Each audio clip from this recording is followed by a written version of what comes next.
This is the Hagmann and Hagmann report for today. It is Tuesday, May 20th, 2014. I'm Doug Hagmann, co-host with my son Joe Hagmann. Together, we are the Hagmann and Hagmann report. Folks, you're about to hear 3 hours of unbiased and uncensored news, information, analysis, information that you need to know in these perilous times. You're listening to the only show where the news is presented to you in 3D. We look well beyond the headlines, the bylines, the fog of disinformation, misinformation, all that crud to bring you the news, the real news, the information that you need to know. We broadcast live each and every weeknight from 8 to 11 p.m. Eastern. Our home base is on the internet at HomelandSecurityUS.com. We're simulcast by the Christians United Broadcasting Network. There you can tune us in at the Hagmann and HagmannReport.com. Don't forget to spell that all out.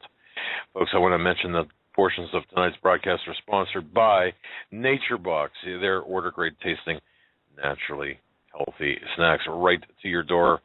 Forget the vending machine, the old snack cupboard, the aisle that the moldy aisle in the 7-Eleven type store, and get in shape for summer. It's just right around the corner.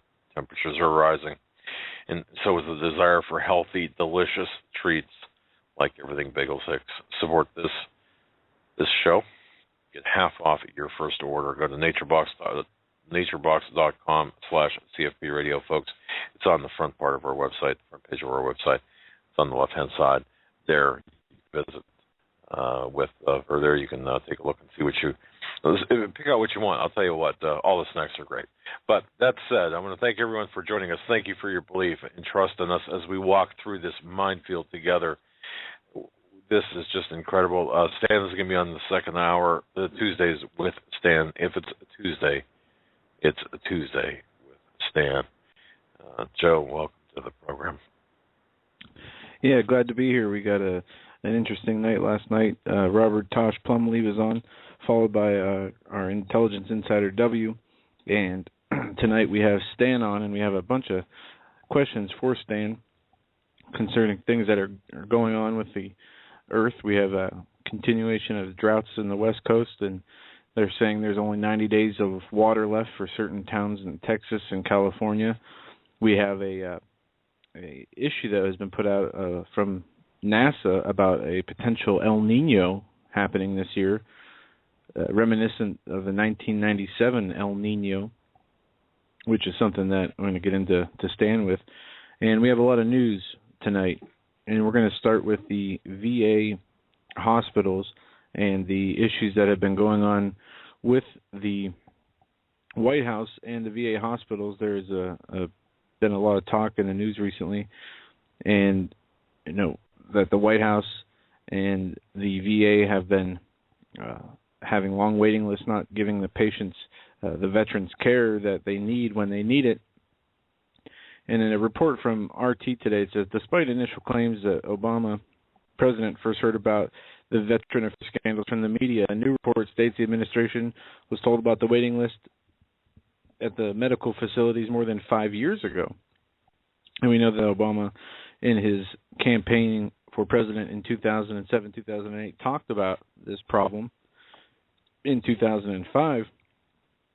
But I have an audio clip here that I'm going to play. This is from Britt Hume, and this is what he said about the VA hospital and what it really boils down to.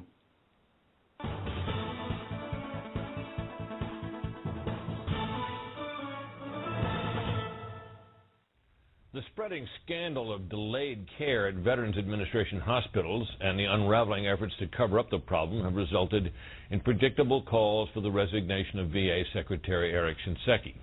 But the VA has been plagued with patient backlogs for as long as I can remember, and the problem has defied all efforts to solve it. The fact is that long waits for care are common to government-run, taxpayer-funded health systems. Think of all the complaints you've read about long waits for care in the socialized medical systems in Britain and Canada. They are what happens when the government owns and operates the hospitals, pays the doctors and nurses, and finances it all out of a central budget. As Michael Tanner of the Cato Institute points out, the delays are simply a form of rationing. This is an inconvenient truth to those who believe in full-blown socialized medicine, but it is also inconvenient to those who merely prefer a single-payer system where the government does not provide the care but does pay the bills. That's how Medicare works. It may be popular because it's supposedly free, but people who can afford it buy extra private insurance to cover its gaps. That's also how Medicaid works. It's free too, but good luck finding a doctor who will treat you. The number of physicians who take Medicaid has been declining for years, and a recent study of 15 major cities found fewer than half their doctors now treat Medicaid patients. Very interesting commentary there by Britt Hume, saying that this is what government run healthcare is, basically going back to what was talked about at the implementation of Obamacare, somewhat kind of death panels.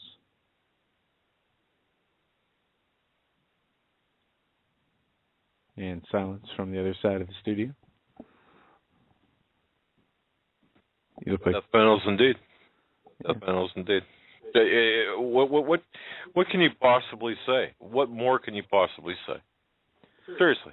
Well, Steve Quayle talked about this 20 years ago.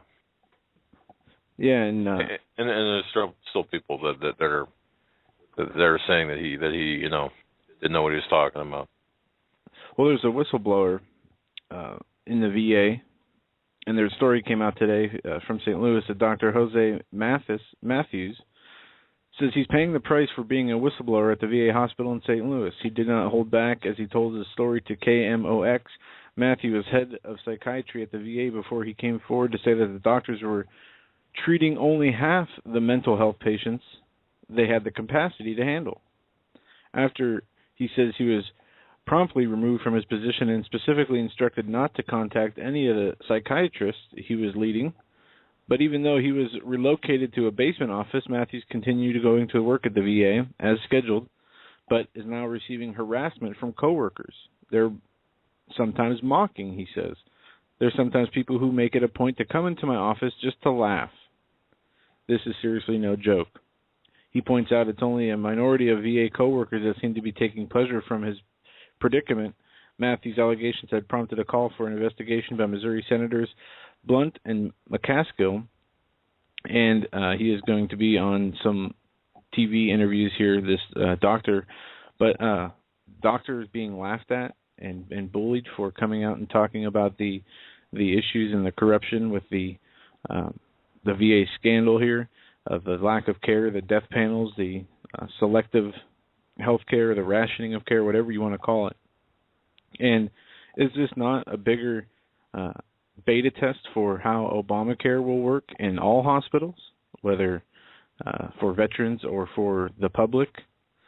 It seems that this is exactly what they're getting people ready for, especially with that commentary from Britt Hume. They being the media, denied this was what Obamacare would look like while they were getting people to sign on for it, while they were rolling it out. Now that it is here, they act like this is what it always was, and you should have known that, even from the tone of the guy's voice, this Britt Hume's voice in his commentary, basically stating that, well, this is what socialized medicine is, and for you to think of it as any other way is wrong. I mean, you should have looked around and saw what was happening to countries around you who had this socialist Medicare.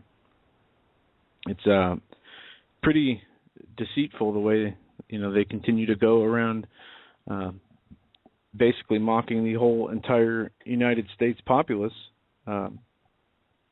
calling them conspiracy theorists and racists for pointing out these problems before they're implemented, and then telling the people who don't understand at this point that basically what did you expect? Now, into other news, Russia and China are coming together again as they plan to expand payments in national currencies, moving away from the dollar, as two countries of the BRICS nations are coming together here, and Putin is going to meet China. Dollar decline, Russia and China to expand payment in national currencies. China and Russia are planning to increase the volume of direct payments in mutual trade and in their national currencies, according to a joint statement on a new stage of comprehensive partnership and strategic cooperation signed during high-level talks in Shanghai on Tuesday. These sides intended to take new steps to increase the level and expansion of spheres of Russian-Chinese practical cooperation, in particular to establish close cooperation in the financial sphere, including an increase in direct payments to the Russia and Chinese national currencies in trade investment, and loan services, the statement said. The two countries are also set to deepen dialogue on macroeconomic policy issues, as well as boast growth in mutual investment, including transportation, infrastructure, development of mineral deposits, and the construction of budget housing within Russia. President of Russia, Vladimir Putin, arrived in China Tuesday for high-level talks with the President of the People's Republic of China. A large package of documents, including bilateral, intergovernmental, interdepartmental, and cooperative agreements, are expected to be signed during the two-day visit aimed at cementing the Russia-Chinese relations. And it goes on to say the decision to switch to the national currencies, thus reducing dependencies on the U.S. dollar, was first announced in 2010 when Prime Minister of Russia, Vladimir Putin, and Chinese Premier Wang Jiabao.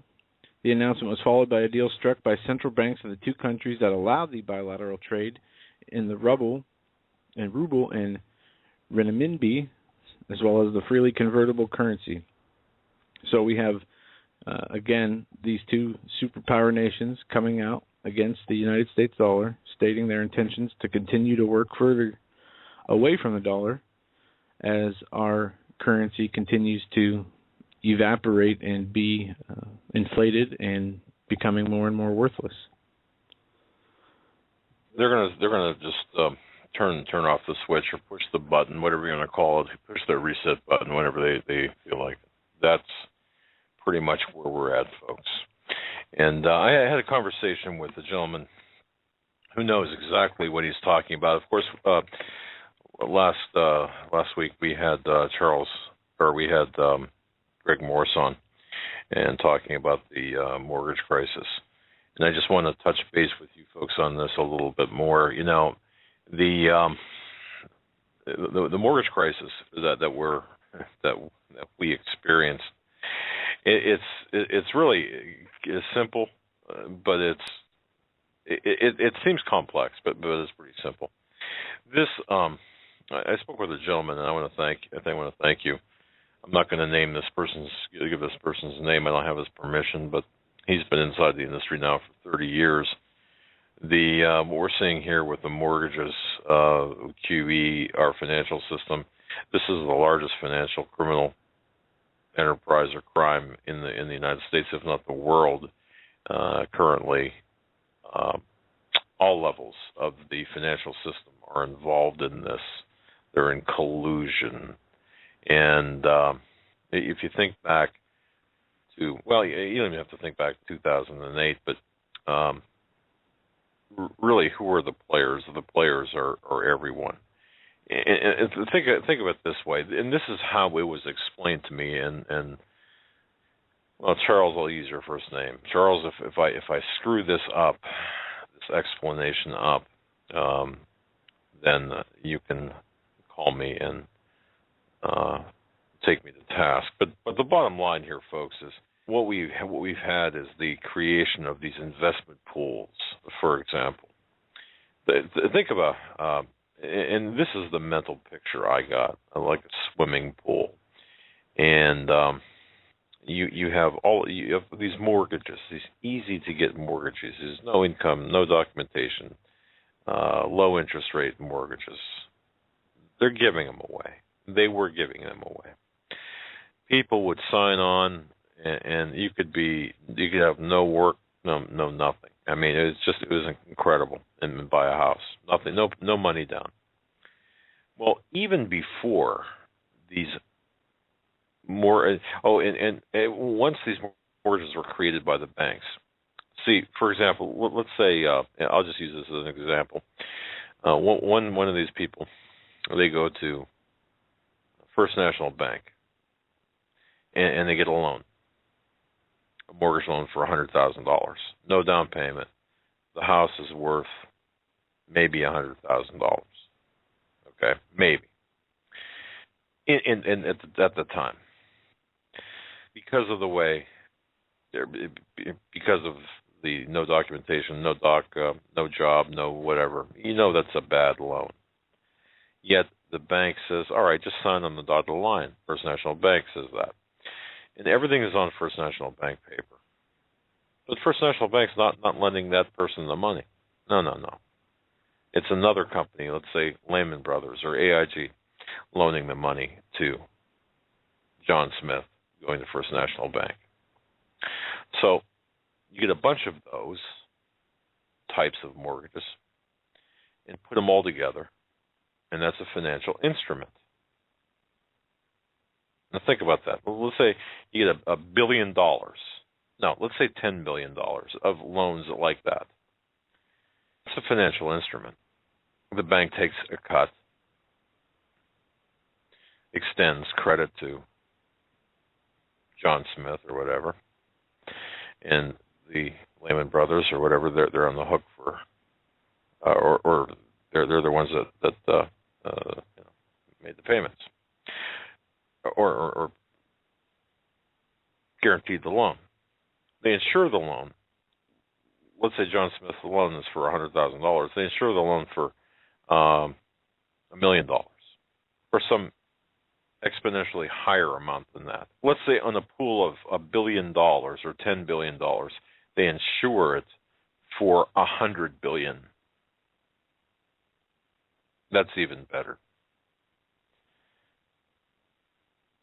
Well, that package of loans is sold 3, 4, 5 times to different people. Oh, and by the way, the credit rating agencies, they're in on this too, because even before, without even looking at the package, the pool of loans, they give it, they stamp it a AAA rating. And yes, there are people that go out to the pension fund people. Let's say you are you have a pension, a private pension, and you've got $150,000 in your private pension, and you're promised the world, or at least promised a good return on your pension by investing in these investment pools, not knowing that they're toxic assets, that they're going to go bad. Well, you're going to lose. You're going to lose all your money. I mean, this happened to my mother-in-law.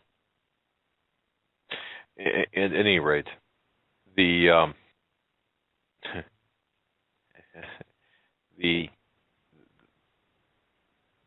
loans are sold 5, 6 times, 7 times, 100 times maybe. Once the loan, let's say you go to First National Bank, is my example. You go to First National Bank for the loan. Once that loan is sold, that original documentation is destroyed because they don't own that loan anymore. Therefore, you cannot visit your papers in the vault, in the loan vault, because they don't exist anymore. Because now the Chinese bank, or the General South Bank, they own the loan. To make a long story short, you've got this happening all over the country. The exposure, the financial exposure, is so bad, so deep, so great. All the original loan documentation has really been destroyed. You cannot retrofit the people with the mortgages. First National Bank perhaps goes under or changes hands several times. It's a flippin' mess. So who buys or who bails these well, what happens when John Smith goes belly up and walks away from his house because the values plunge or he can't make the payments? The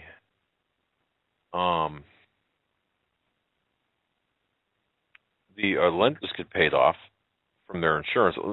Let's say let's say I don't know, Lehman or AIG, for example, or JP Morgan Chase. Let's say they have a $10 billion worth of money that they extended, extended. Well, they insured the loans for $100 billion. Where'd the $90 billion go? The difference. It's a great question, but even more importantly, who owns the property now? Because a big part of this is what Greg Moores was saying about Fannie Mae and Freddie Mac. The federal government now owns the property through the QE process and through the MERS process. So what we're seeing here. Well, the Federal Reserve's quantitative easing program was, when they print their money, what did they say they were going to do with the money? They were going to buy mortgage-backed derivatives, right? Mortgage-backed securities. But instead of buying out the mortgages or recovering the mortgages, what they're doing is they're bailing out the people who are intentionally creating these bad debt instruments. So, and the federal government's winding up with the property. This is an Agenda 21 program. In my view, looking at this, and I know I skipped a whole lot of steps here because of the time factor involved. But the bottom line here is this is a big problem. There's no turning back. I don't see turning back on this. I don't see any fix to this. Essentially, by the way, MERS was created. Really, it seemed to be, and these are the words of Charles here, for two real goals. First is to streamline the frauds, and the second would be to circumvent the recorder of deeds. Think about that. It's a huge fraud. So the bottom line here with what we're saying, and my question to Charles when we talked is, why haven't they pushed the button yet? Why haven't they said, okay, we're just going to stop the $40 to $50 billion QE? And why are we still doing this? Why are we still propping up the bankrupt government?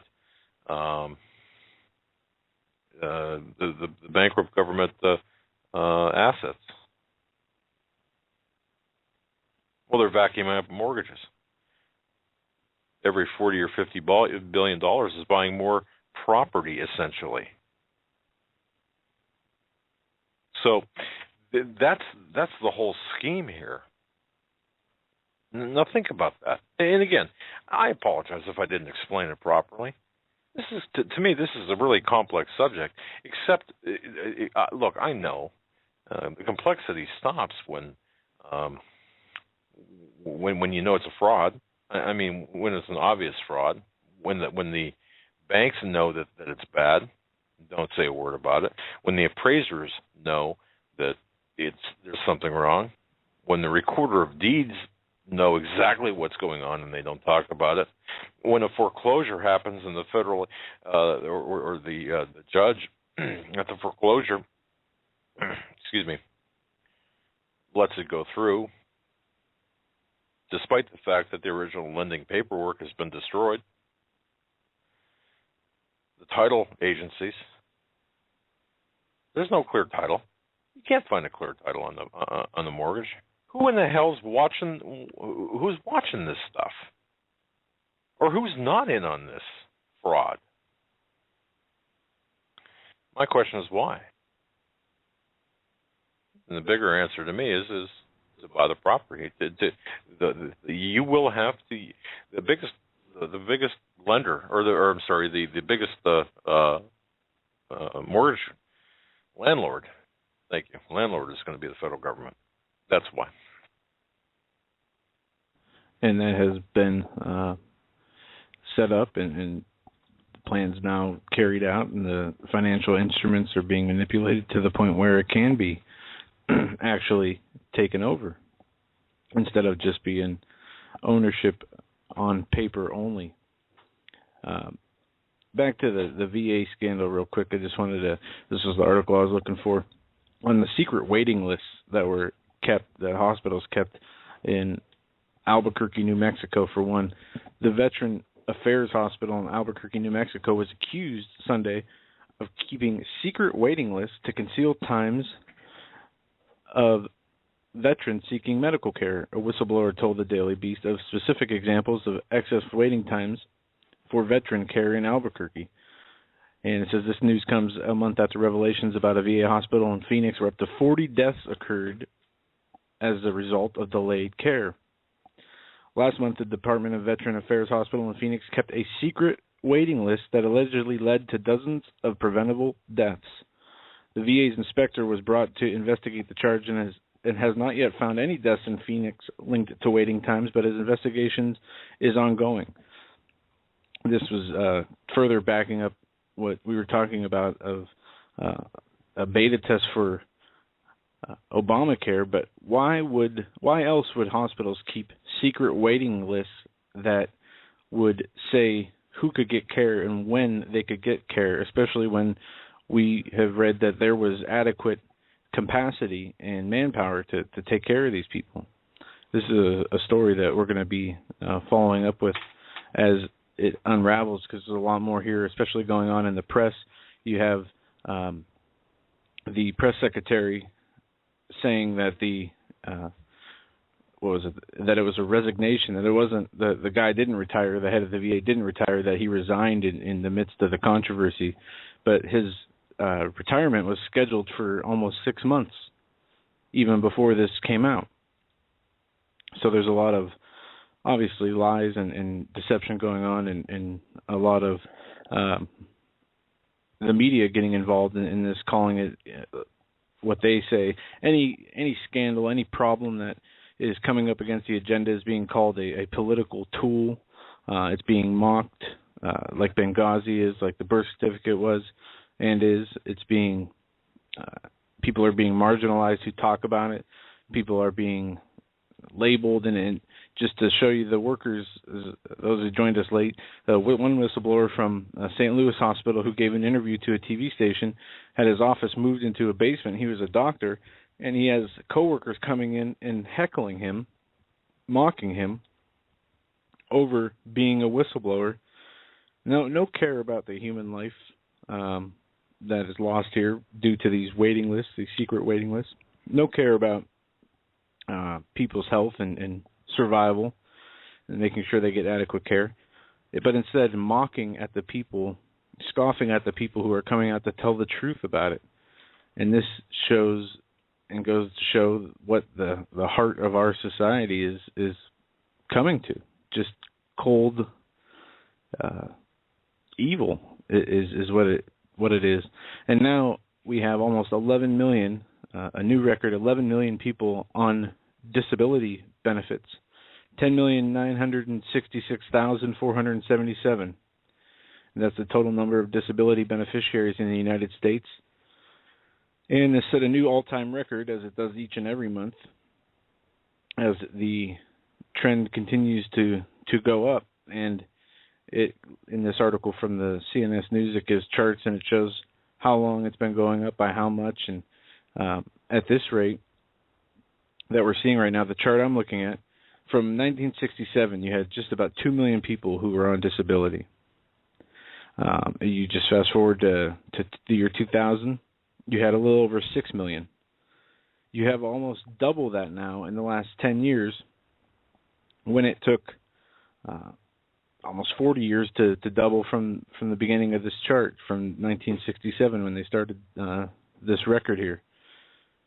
And just like the debt, just like many other numbers, whether it's welfare use, whether it's whatever government benefit program they have, doubling and tripling in the last 10 years, going well above and beyond what anybody, I'm sure, would have thought 10 years ago as these were being rolled out.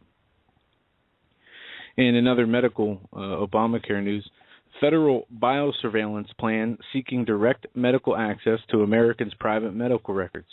The federal government is piecing together a sweeping national biosurveillance system that will give bureaucrats near real-time access to Americans' private medical information in the name of national security. This, according to Twilla Brace, a public nurse and co-founder of the Citizens Council for Health Freedom. The Department of Health and Human Services Office of the Assistant Secretary for Preparedness and Response is currently seeking public comment on a 52-page draft of the proposed National Health Security Strategy 2015 to 2018. The deadline for public comment is 5 p.m. May 21st.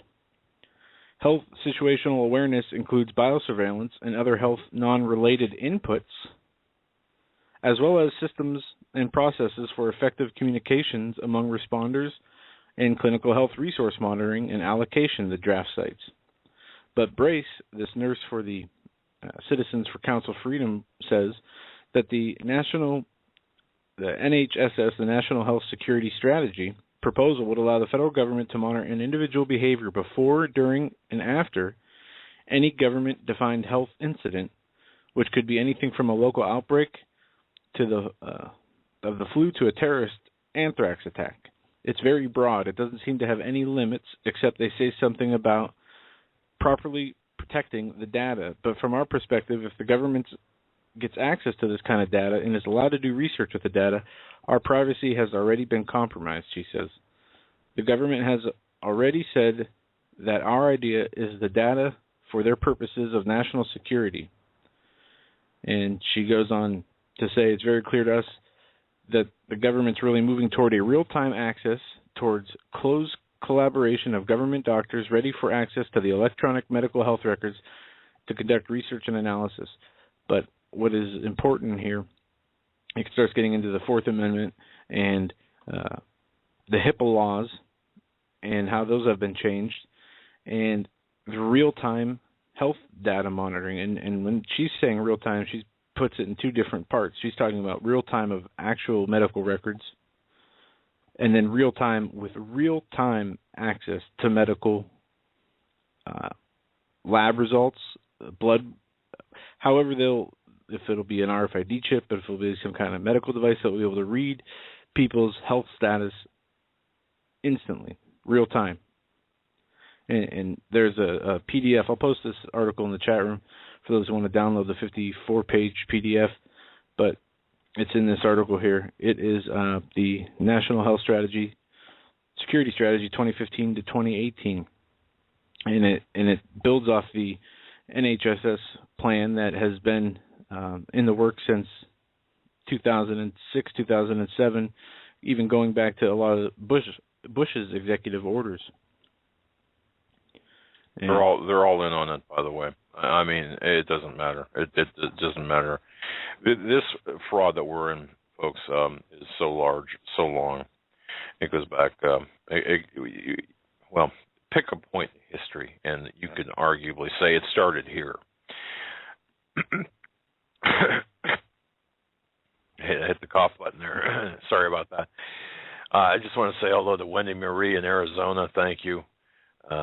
Wendy, thank you so much, very much. Thank you for your nice email, Wendy in Arizona. And also thank you, Suzanne from Marysville, Ohio. Sue from Marysville, Ohio. The reason I want to mention these emails, folks, I've been having some trouble with my email, obviously. Can you imagine why? I mean, I've been getting emails that were sent, not a picture of this, they have a date and time stamp on Sunday, and I get them on Tuesday, or not get them at all. I have, folks, we have gotten many letters, cards, notes. I did receive the gentleman that sent the express mail package of sensitive material that needed to be disseminated to various people. I got your package. You'll know what I'm talking about. If I'm talking, I mean, you'll know if I'm talking to you. I just want to say that if for whatever reason, by the way, it seemed like this morning the floodgates opened and all of the emails that were sort of hung up in the system kind of came through. I want to talk to you a little bit too, and kind of go back a little ways here because it kind of interrupt the program a little bit. Going back to last night's show, folks, what you heard last night, it was absolute history. Now, what I'm trying to do is I'm trying to create, and this is a very time-consuming task. I'm trying to have my daughter help me do this, only because, well, she says she knows how to do this, but I'm trying to separate the audios into MP3s. For example, separate W's portion into all of W's audios into like a page, and both of Robert Plumlee's into a page. the separate audios. So the reason I'm saying this is we're working on that, and that seems to be, unless I'm missing something very simple here, it seems to be kind of a time-consuming task. We both have Macintosh as well as PC capabilities. So, I don't, again, we're a small crew here, so we do get behind. I just want to tell people that. We've also had some experiences with our telephone lines over the last 48 hours, 72 hours as well, since we've been airing some of the more interesting tidbits about Benghazi. Last night after the program, when I logged into our stats to see how many people listened to the show live during the broadcast, it came up with 0. Yeah. So we were talking to ourselves, according to the stats. Well, it does that sometimes. It'll reset itself, but the numbers are always messed with or not accurate, because we can determine based on iTunes rankings and different other media outlets the listenership, and when that doesn't match what it's saying on Blog Talk, we know that they have their issues, whether they're intentional, whether somebody's hacking them and screwing with them, but they don't seem to be too accurate. And obviously it's not a numbers game, but you do like to know approximately how many people you're reaching, and that's why it is important to see if you're growing or not growing. And it's hard to do when numbers are messed with. Yeah, and of course any advertising revenue that we would seek to offset the expenses of the show is based on numbers, and it's interesting. Last year, in total, we had 64, and this is my figure. There was 64.5 million downloads to 65 countries. This year, we're on target to exceed that. But nonetheless, I just want to mention the fact that we have been receiving some. And the other interesting thing is after publication, and I intentionally left this. If you go to HomelandSecurityUS.com, and you'll see that the website has changed. The appearance of the website's changed. We're working on that. We're also working on a couple of widgets that will widgets meaning the little programs in the area to the right, where you can call up certain audio, you can call up certain subjects in a heartbeat. The platform we use has those, but again, it's getting the time to do all of this, converse, talk to people. It's just we're a small operation.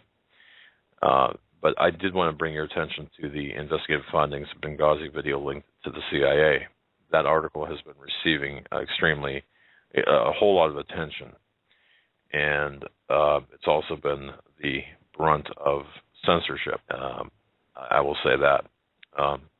The one thing I wanted to mention, too, about this article, and it seems like I'm scattered all over the place here, but these are notes that I've written that I need to get out so people understand where we're going here. You'll hear, ladies and gentlemen, talk about the kidnapping plot of the blind sheik. Okay? Remember that? Okay, that is the, how can I put this? That is not exactly true. That has nothing. You'll notice that the video, in my video, or in this particular report I have up currently, which has been up since Sunday, I have not moved it. That's intentional. I have not added or done anything more to the site. I just left it up there. But the blind sheik-ish aspect of things, this was not a kidnapping attempt at Stevens. You'll hear this originated from a source from within Glenn Beck's crew, an intelligence analyst, a CIA intelligence analyst from Glenn Beck. Now, that's still active, by the way. Let me ask you a question.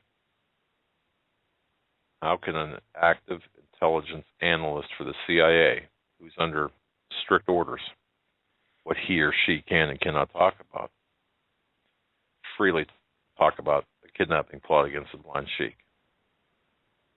Now there was talk about the Cairo, what was going on in Cairo, as being a tit for tat type of operation to expatriate the blind sheik. I'll say that. That's open source. But do not believe for one moment that what happened in Benghazi had anything to do with the blind sheik. Within the next 24 hours, I will be having another investigative report that's going to be at about the same length of this, about a totally different topic, about Barack Hussein Obama, his origins. The individual I spoke to in Florida, when we were down there for the prophecy conference, I will have information from this individual as well. The information's already in other hands. I've been promising this for a while, but I just wanted to mention that as well. The other thing too, while I'm kind of going all over the place, but again, these are all things that we have not been able to get to here in a while.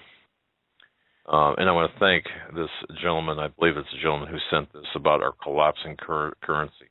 Snopes has this claim, there's this claim that the U.S. dollar is going to officially collapse on July 1st of this year due to the implementation of H.R. 2847. Have you heard about this, ladies and gentlemen? Have you heard anything about this? No. Okay. Well, this item is about the passage of H.R. 2847 causing the U.S. dollar to collapse as of July 1. Is this the IRS, the global IRS? This is this stems from the Stansberry and Associates. You know those videos where you can't. Yes, I know exactly what you're talking about. Okay, all right. Well, Stansberry and Associates presented this pretty lengthy scenario about how we here in the U.S. are soon to experience a near complete shutdown of the American economy. Yeah, they did this in 2012, I believe. 2011 or 2012, they put out a big video saying almost the same thing. No, I'm not taking to task or no, I'm not upset no. with Stansberry. I mean, I'm just saying that this is where it's coming from, okay? Well, it's interesting because Snopes, which is a husband and wife Soros-backed team that says what George Soros and company want them to say about so-called conspiracy theories. It's my personal opinion, based on what I've seen, what I've researched. They're saying, well, it's not really true, okay. But the fact of the matter is, okay, H.R. 2847, also known as Hiring Incentives to Restore the Employment Act, or the Hire Act. Have you heard about that? It's a congressional bill that was passed into law back in March of 2010. So we're going back 4 years. That sought to provide payroll tax breaks and incentives for business to hire unemployed workers. Now, part of that bill, which is the Foreign Account Tax Compliance Act, now this might sound familiar, FACTA, sought to eliminate the non-compliance of U.S. taxpayers who hold foreign accounts by requiring those taxpayers, including every U.S. citizen living outside the United States, to report certain foreign accounts and offshore assets to the government, and by requiring foreign banks, financial institutions, guys with money bags and safes in their Cayman Island homes or whatever, to report them about the ownership of overseas assets held by U.S. taxpayers.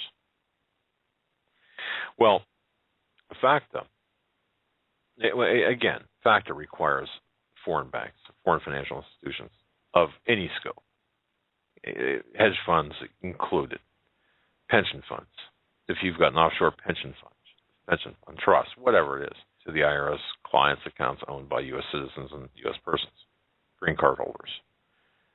starting on this July, FACTA will require these foreign financial institutions to provide annual reports to the IRS. Now, they're supposed to give you the name, the address of each U.S. client, as well as the largest account balance in the year and total debts and credits of any account owned by U.S. person. So the bottom line here, and by the way, if the institution does not comply, the United States government will impose a 30% withholding tax, kind of like what they do if you don't turn in your W-9, or if you don't submit a W-9. You know what I'm talking about, folks? If you're, let's say you own a business and you've got a tax ID number and you fail to provide the tax ID number to the person you're working for as a subcontractor, the government will make them withhold, 30%, I guess it is. In fact, I got a letter here because we had done some work 3 years ago with a company, and they transposed 2 digits. And the IRS sent me a letter. Talk about a headache. Sent a letter saying, geez, you don't have a tax identification number, and therefore we're going to withhold 30% of your money from further W-9 or from further. We're going to instruct your clients, back when we were doing the PI work on a full-time basis, to withhold 30% of your funds. Well, that's what this is. If you have dollars outside of the United States, cash, you're supposed to report it. The financial institutions are supposed to report it. This has been the subject of criticism on a number of fronts. Bottom line with this, the full implementation of FACTA may prove harmful.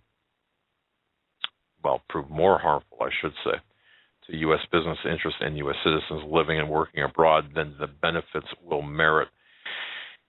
Now, here's where Snopes goes off the rails, in my view.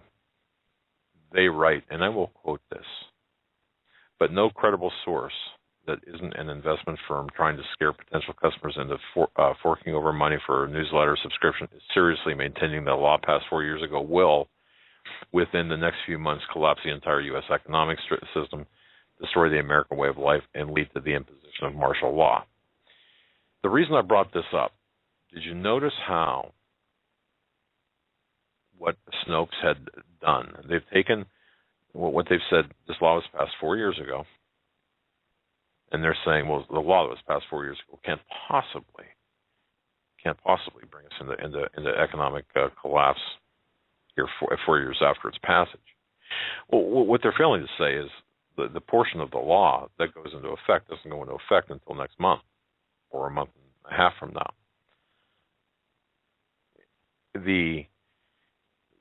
And also, they don't argue the merits of FACTA itself.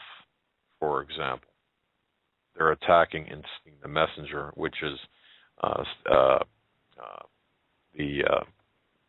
what did I mention here? Porter Stansfield, right? Stansbury. Or Stansbury, okay. Who's Porter Stansfield? I have no idea. Okay, anyway.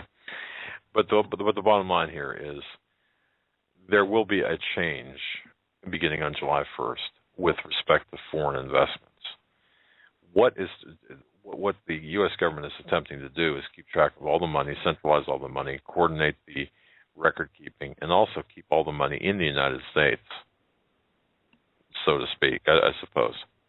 So yes, this is coming up on the 1st of July, this FACTA, this foreign financial institution regulation reporting requirement. Will it have a bad effect on America, on Americans, on American business? I believe it will, for a lot of reasons. And I believe that, but I believe that this is not going to, in and of itself, is not going to bring down the American economy. That's going to be brought down with the push of a button by the globalists on their timetable. I just wanted to bring this up because I've been getting quite a few emails about this. And also, Joe, did we talk about this as well, about the American Spring, about what's going on? Did we talk fully about this? No. Okay. You know, folks, what they're doing is first of all, there's a blackout on the American Spring. Yeah, I've seen that. I've noticed that. Aside Well, from you haven't seen it. last Friday, I've noticed the blackout, the lack of stories. What is taking place, and I'm considering before Montana going down to D.C., what is taking place is they're taking people, they're cordoning them off. Tosh talked about this last night. They're cordoning them off, and they're separating them into groups. So they're infiltrating them. Yeah, we DHS. talked off air about it, but not on air. You and me. We didn't talk about this on air? We talked. Mr. Plumlee did talk about it on air briefly. Okay. But we talked about off air. We didn't really get into on air together. All right. The bottom line here, folks, is what the government is doing is creating these free speech zones, or have created these unconstitutional free speech zones for the purposes of neutering the movement. They're also infiltrating the movement, attempting to get people to march on Washington with guns. They're also attempting to get people to become more violent, and they want to show that we, the patriots, are unreasonable, and of course that we are dangerous. And this will serve as a platform to, number one, further curtail free speech, and number two, take our guns away. Simple as that. Beyond that, I mean, there are thousands. The last count I heard, there were thousands. I'm not saying hundreds of thousands or tens of thousands. I'm saying thousands of people that turned out initially on the 16th of May, I believe it was, originally. Now that number, I believe, has dwindled. Of course, when you separate the people, when you disallow them from organizing in one large group, and you start separating the people, can you get a good count of people? Can you really understand or see what the what's going on? I don't think so. So I wanted to mention that because I've received a lot of emails on that, and that's I think I covered pretty much everything else. And there are a couple of thank yous too that I will be sending out by email tonight before I retire tonight. Just to let you know. Last story, I guess, before we bring Stan on. This is a terrible story. International outrage grows over a Sudanese woman sentenced to death for apostasy. International outrage is mounting over the death sentence of a Sudanese judge ordered for the pregnant wife of an American citizen, all because she refuses to renounce her Christian faith. Miriam Ibrahim, 26, was sentenced Thursday after being convicted of apostasy. The court of Khartoum ruled that Miriam must give birth and nurse her baby before being executed, but must receive 100 lashes immediately after having her baby for adultery, for having relations with her Christian husband. Miriam, a physician and the daughter of a Christian mother and a Muslim father who abandoned the family as a child, could have spared herself death by hanging simply by renouncing her faith. We gave you 3 days to recant, but you insisted on not returning to Islam, Judge Abbas told her. I sentence you to be hanged to death. It's coming to America. It's coming to America. You're going to see this one world religion. Of course, it doesn't involve Christianity. If you don't renounce Christianity, and you're just going to get your head chopped off, you're going to get hung. That sounds like an overstatement. It's not. And as John Kerry's running around worrying about climate change, this woman will be executed for her faith. A woman who was never a Muslim and is being going to be given this sentence under the Sudanese government. This goes on to say, the State Department and U.S. lawmaker says the refusal of the government of Sudan to allow religious freedom was one of the reasons for Sudan's long civil war. That from Chris Smith, a Republican out of New Jersey. And the chairman of the House Congressional Panel that oversees U.S. policy in Africa said that the U.S. and the rest of the international community must demand Sudan reverse the sentence immediately. Now, we'll see what will soon happen. The judge exceeded his mandate when he ruled that her marriage, Miriam, her marriage was void because her husband was out of her faith. This was from the Associated Press, and apparently overstayed what he is allowed to rule on there. But either way, this Miriam, once again, her name is Miriam Ibrahim, 26, was convicted and sentenced to death for apostasy in a Sudanese court for being a Christian. So there you have it. Where's the outrage by the United Nations? Where's the outrage by our government?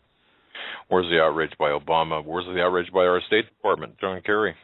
So I mean, he's too outraged by climate change, rather than this. Why get involved with saving people's lives when we could worry about saving the earth or whatever they're trying to do? This also before the break. White House picking up the pace on executive actions.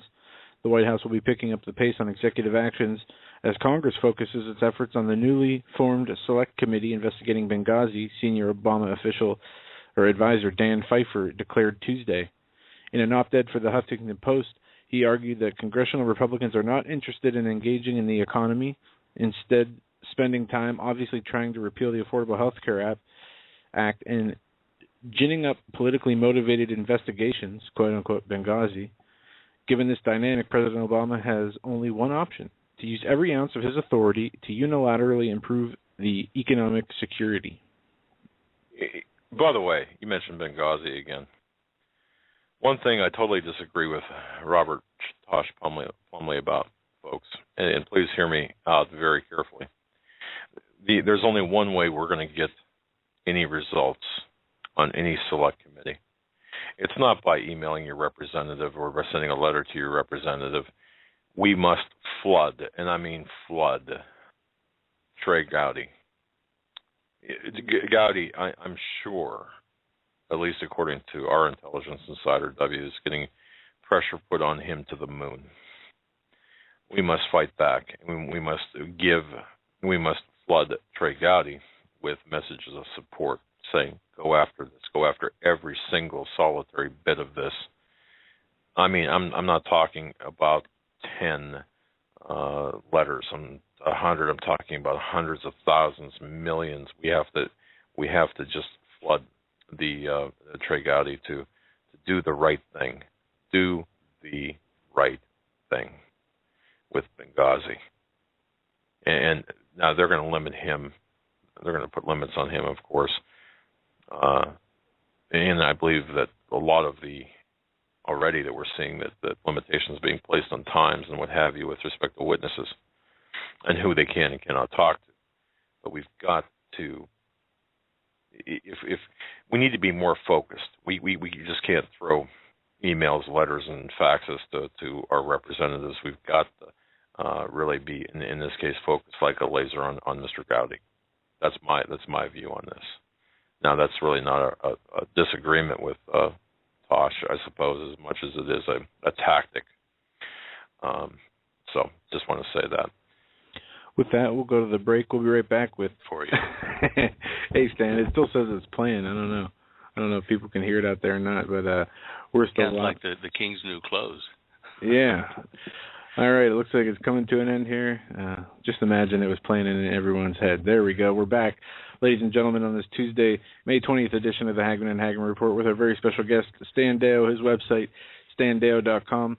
Always bookmark that site and always check that out and bring that up when Stan joins us as he posts fresh images and things on his site to talk about when he comes on the show. Stan, it's great to have you back on.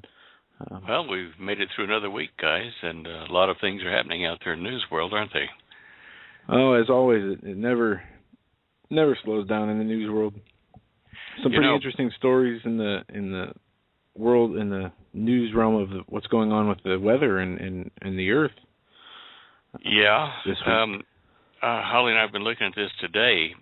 She reminded me that back in 1996, when Art Bell was on the air still, or just when we started doing shows together for Clear Channel, and using the technique I was using at the time from the Navy there, I was able to predict about a year ahead of time the 1997 El Nino.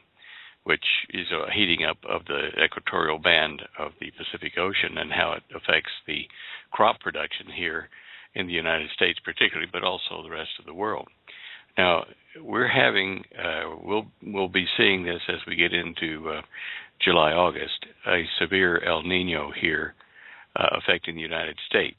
Now, on the website there, on our website, standeo.com, on the show images page, which we go to every week, there is a combined, what would you call it, like a montage of the sea surface temperatures in 1997, which made the El Nino, and those of May 20 today. Now, if you look at the two, go to that page and look at them, you're going to see something rather extraordinary. You'll see why this is going to be a really bad production year for crops from Asia all the way across to the United States. If you look down at the bottom of that picture, which is it's on the top row, the leftmost picture, and you click on it and look at these comparisons, you'll see that the bottom one was 1997, which was a really bad El Nino, and it hurt U.S. crops, it hurt Asian crops and whatever. But the red in the middle there, along the equator, tells you the sea surface temperature. Look at the map above it for the same place, say in Asia, and the same place, say along Mexican coast and heading up toward us, and you'll see it's much more widespread. The red is. It's hotter. And it's not there yet. It's going to get worse between now and August. This is going to severely, and I mean severely, impact areas that are producers for us, like California, Texas, Arizona. These areas, particularly California, produce so much of our vegetables we eat, and Texas for cattle and other meat crops, and other states that do that too in the Southwest. They're going to see that they have drought conditions. In fact, I think Holly pointed out to me that there are a certain number of of Texas cities that are within 90 days of running out of water, and some of them within 45 days of running out of water. I'll look that up for you in a second. I had it here. 34 cities in Texas in 90 days will run out of water. And how many will run out in 45 days? And 12 cities will run out in 45 days. Now, when I say run out, that means you turn on the tap, there's no water. We witnessed that here in about 2002, 2003 in Beulah, here in Colorado, where people did that. They turned on the tap, and not a drop came out. They were totally out in the valley. They had to truck in water for 1,200 families for some time. I warned the water department the year before, we're going to have drought conditions here, which was a kind of delayed effect from 1997 El Nino, and they just kind of laughed it off. And then, of course, when they ran out of water, they had to spend the money to build a 700 and some odd thousand gallon water tank up there for the town to not run out of water again. So here we are talking about Texas, which is a big food producer, big crop producer, big meat producer, and it has a lot of towns ready to run out of water within 2 to 3 months, month and a half to 3 months total. So this is extremely important to look at what's happening with this El Nino business. Now, on the images on our show images page I was talking about, we are in a situation now much worse than the situation in 1997 that produced the El Nino back then. We're going to see so much food shortage that the already prevalent food price increases will go sky high. I know a lot of people have realized that prices were rising slowly enough, but still severely enough that they've been curtailing how much, steak and hamburger or whatever that they would buy, which has been affecting the marketplace, and prices have been going up because people weren't producing as much, the beef, the bacon, everything else that people were eating, because people weren't buying as much. They were cutting back because of budgetary restraints. But now then, we've got the problem of the USDA even coming out and saying, okay, food prices are on the rise. They're going to continue to rise. And, even though they say pork prices only jumped 3% last month, they're already up 10% over this time last year. And when you say, like in this case, pork and then some ground beef, things like that, hamburger meat, when you look at a 10% increase in your budget buying those things, you can see why people are cutting back. But the other pressure that's coming to bear now on food prices is going to be, or is, the El Nino affecting, crops and thereby also affecting herds of cattle and pork and everything else, chickens that we eat. All these prices are going up. It's going to cost farmers in California, this drought, which is hitting now, and it will continue with the El Nino into next year. It's already looked at, it's going to cost them about $1.7 billion with a B dollars in losses. It'll put out nearly 15,000 workers in California's Central Valley in the San Joaquin food basket. Now, a huge percentage of our fresh fruit and vegetables and meat do come from that area for the country. Now, coupled with that drought, you have groundwater shortages, which I've talked about probably last month here in California, and they're denying farmers the right to even use the water. They need it. The drought hits, but they can't have the water because the government of California is saying no, you're not allowed to use it right now until we tell you can. Let's see, food. Okay, now people have been already over the last probably 10 or 12 years that you and I and people like us have been warning people to get prepared and to get freeze-dried or, dehydrated foods so that you can weather these kind of, horrific food prices and other things where food's not available at all. It's almost too late. People need to really get started on it, about 3 years ago when prices were normal, because freeze-dried foods, the prices will go up, as well. In fact, harvest-ready foods, dehydrated or freeze-dried foods, are saying that they've developed and released a unit for the homemaker to make their own freeze-dried foods. Freeze your vegetables and meats and things like that, and quick freeze them so that they can be preserved and brought back to reconstituted years later with water. However, the but on that device that they're selling is that it costs $4,000. So the average homeowner is not going to say, "Oh, well, I'll buy a $4,000 dehydrator so I can take my garden veggies that I've grown that I know are tasty and wonderbar and freeze dry them."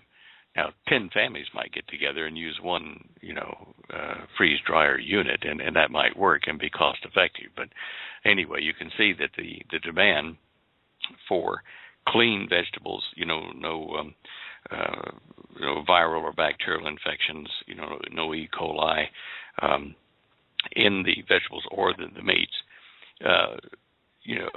It demands that people grow their own or buy produce from or beef and meat from neighbors that do raise their own livestock to get away from the polluted food chain. If you do that, you've got to know how to grow all that stuff. You got to have made the provision, put the raised gardens or something like that in so that you can do it on your property, and you should have already done that by now.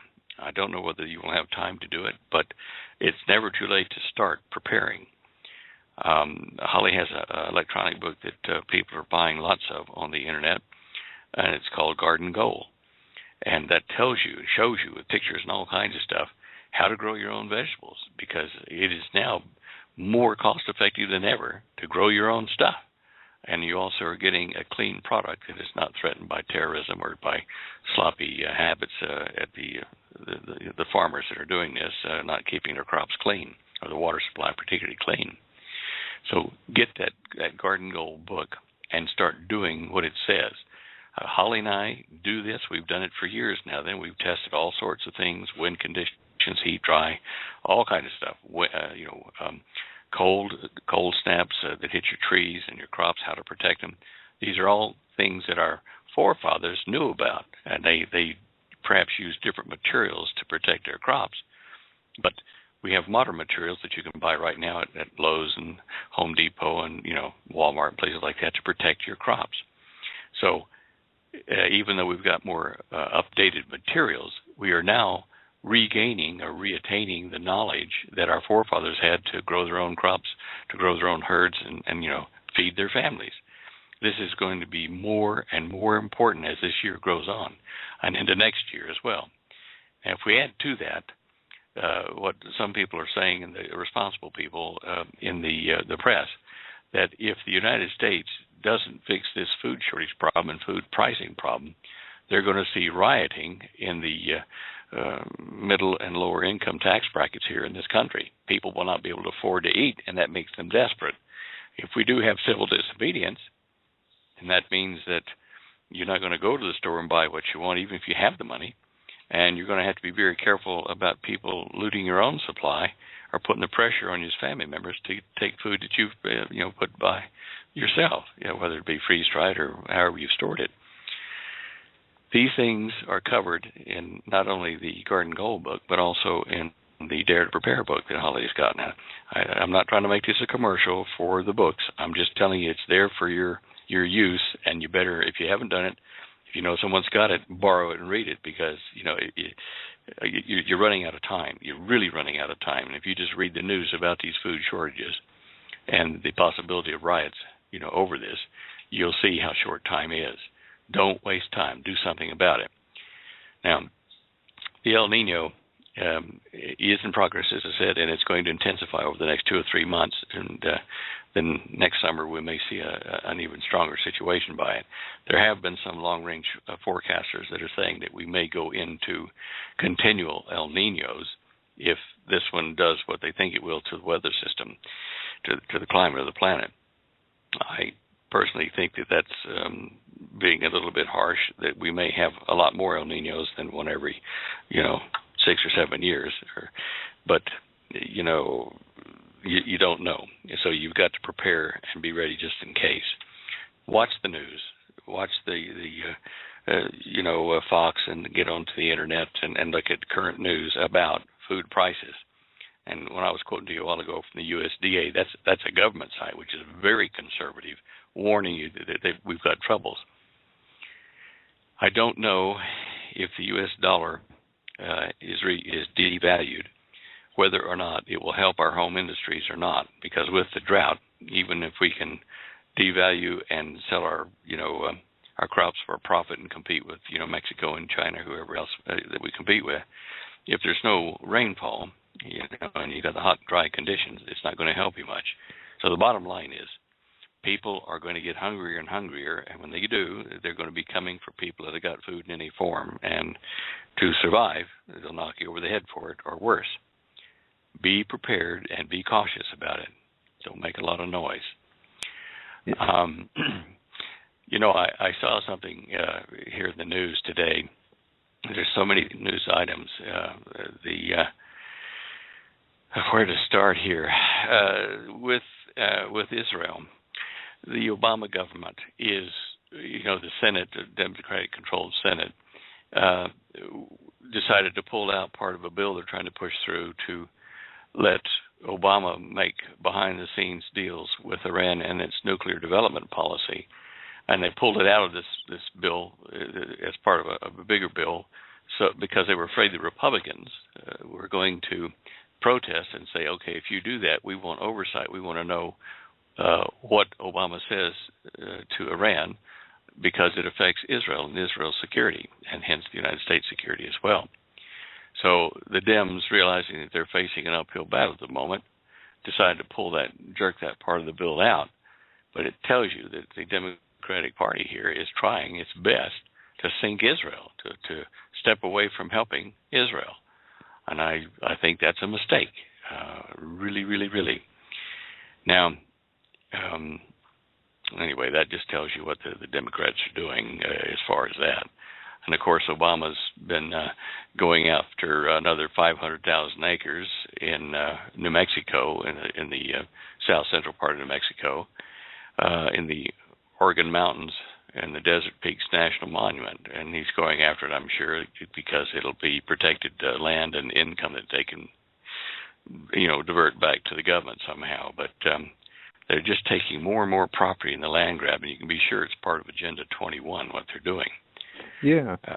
I saw that there's a few places that they're, the one 600,000 or 500,000 square foot land grab, they're talking about it being, a sanctuary for allowing illegal immigrants to come in and out. It's 500,000 acres, yeah. Yeah, and it's giving it over to the control of the Bureau of Land Management, organization we keep hearing more and more about as the days go on, from the Bundy Ranch to now, as they confiscate more land or deem it to be federal land. And Agenda 21 is exactly what it is. I'm even looking at home defense now. Then, if you've got weapons and stuff here, the federal Supreme Court ruling on one little case here recently made it so that the officials, whether they be police or, feds or whatever, they don't have to have a warrant to come into your place now. Then they just have to have a reason to think that it's for your own good that they need to come in their opinion, the team on the ground. And they can just bust right into your house, confiscate weapons, food, whatever they want, without a warrant. And this is really scary that it's now, in print and stamped into law. Crazy stuff. Crazy. No, it is crazy, and I don't know if this is. I see the story on your website here. I don't know if this is the same story as I read last week. There was a person who was seeing a psychiatrist who made some. This is the one where she made a reference. Oh, I guess I'll just go home and blow my brains out. Yeah, that's what I was referring to. Yeah. And then the doctor called the police, and all of a sudden the police came into her house, no warrant, and they said that she had a holster also while she was at the doctor's office with no gun in it. But this is one of the reasons why the psychiatrist called the police, and they said that she thinks she's a danger to herself. The police went into the house without any search warrant and confiscated her gun and mentally forced her to go into a mental institution for an evaluation. And from this case they ruled that it was not unconstitutional. Yeah. What they did. Yeah. And that's bad. That's bad. That's very scary. But it's par for the course is what we see going on today in the world of law enforcement. She did have a permit, a concealed carry permit. She had a weapon, and she also had a little hand BB gun, pistol, BB gun. And, they want to take all that. In fact, they did take all that stuff for her own safety. You understand? She might hurt herself with a BB gun. Yeah. Oh, dear. It goes worse and worse every flaming day. Yes, it does. If we can go back to the El Nino, I remember the last time that we had El Nino. I remember being in, on Saturday Night Live clips, and I don't specifically remember what is exactly how will it affect our weather and our climate. In certain places in the United States, I think like Colorado will actually get wetter in certain parts of Colorado, but California and part of our Midwest, corn and wheat belts and things like that will be affected with more drought. And we're going to see widespread drought. Texas, Kansas, California, obviously, probably southern parts of Oregon. Certainly Mexico is going to get hit, which will affect the imports that we get from them as far as, fruit and things like that.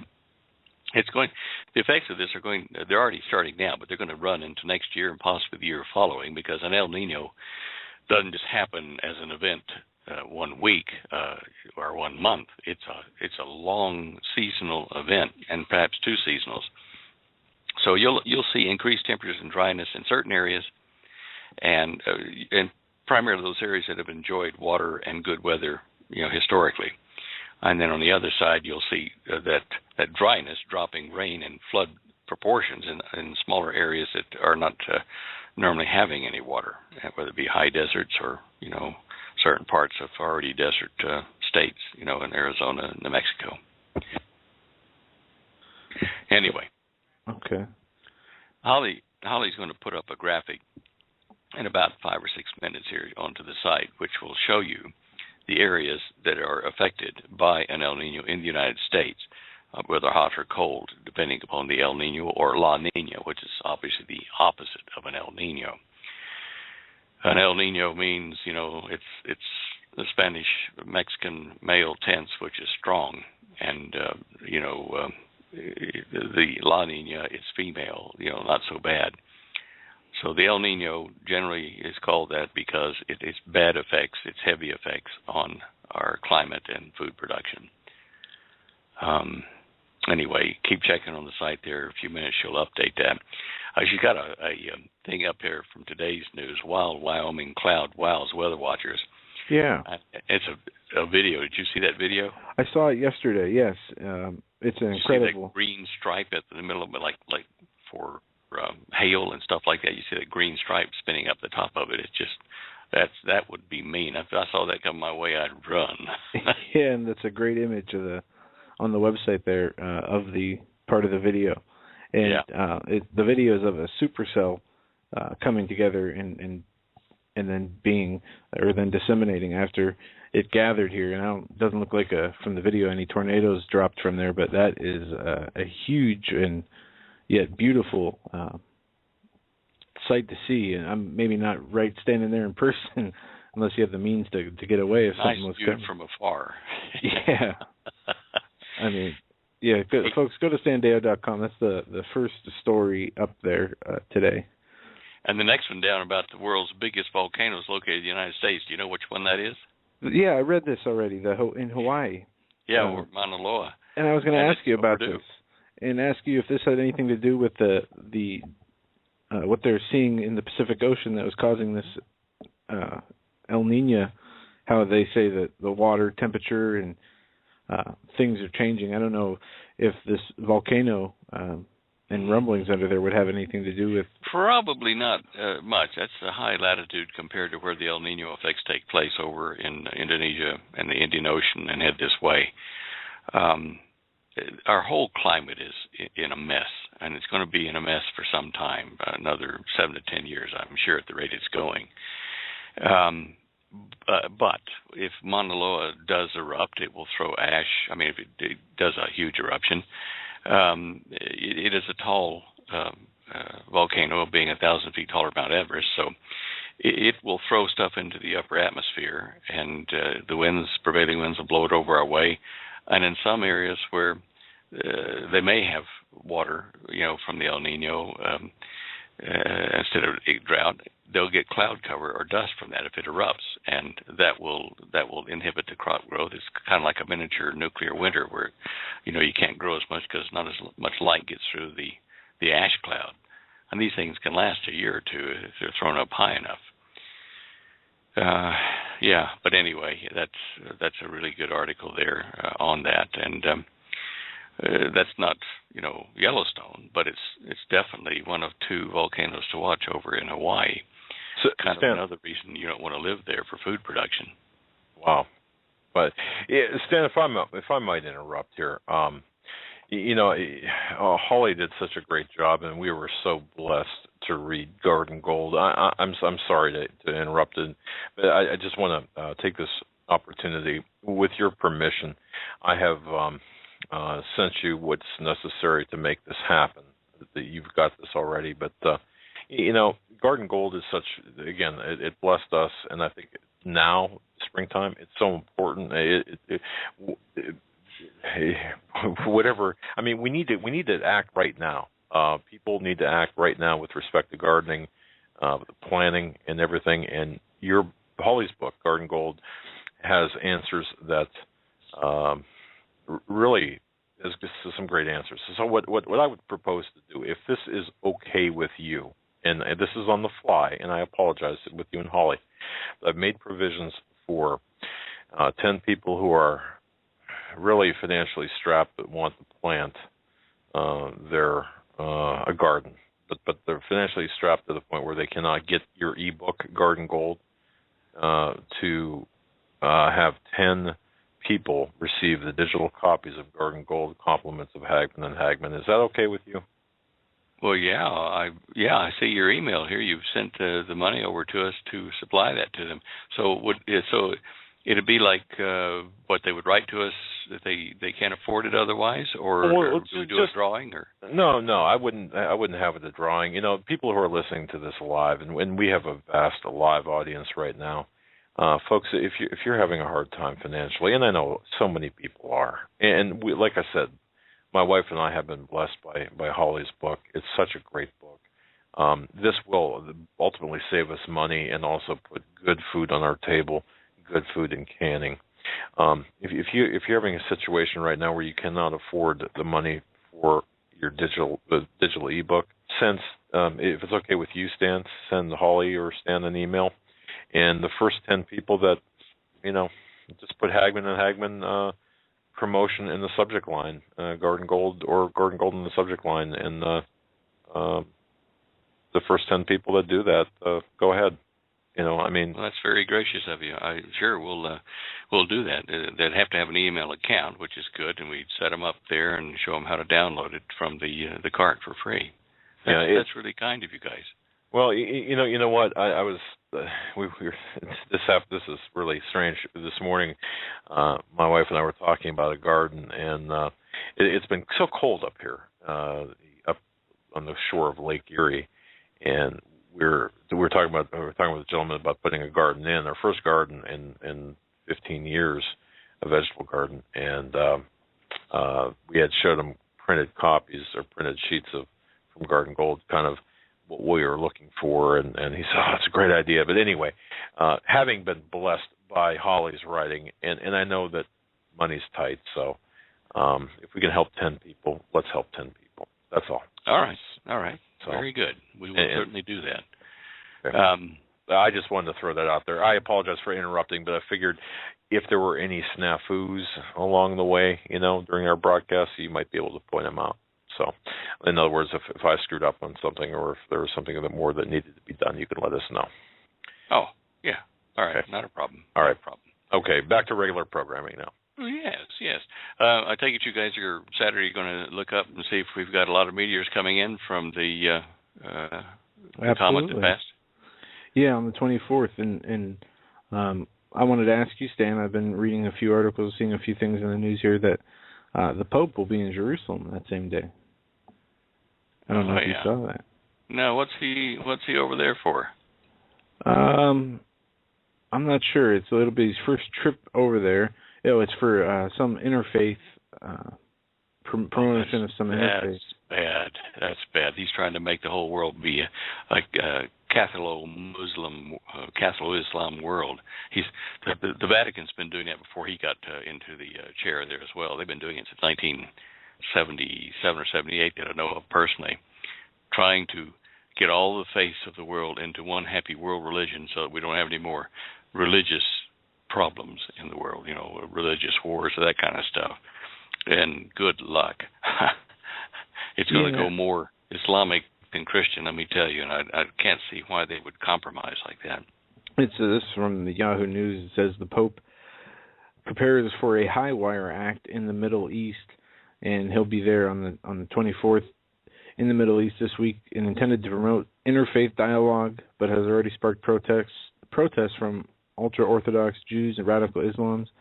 And it goes on to talk about how Pope Francis will be carrying less baggage than any pope who's ever visited because he's non-European, and it goes on to list all the pros and cons of what they're trying to do here. But they're the French. They say that they're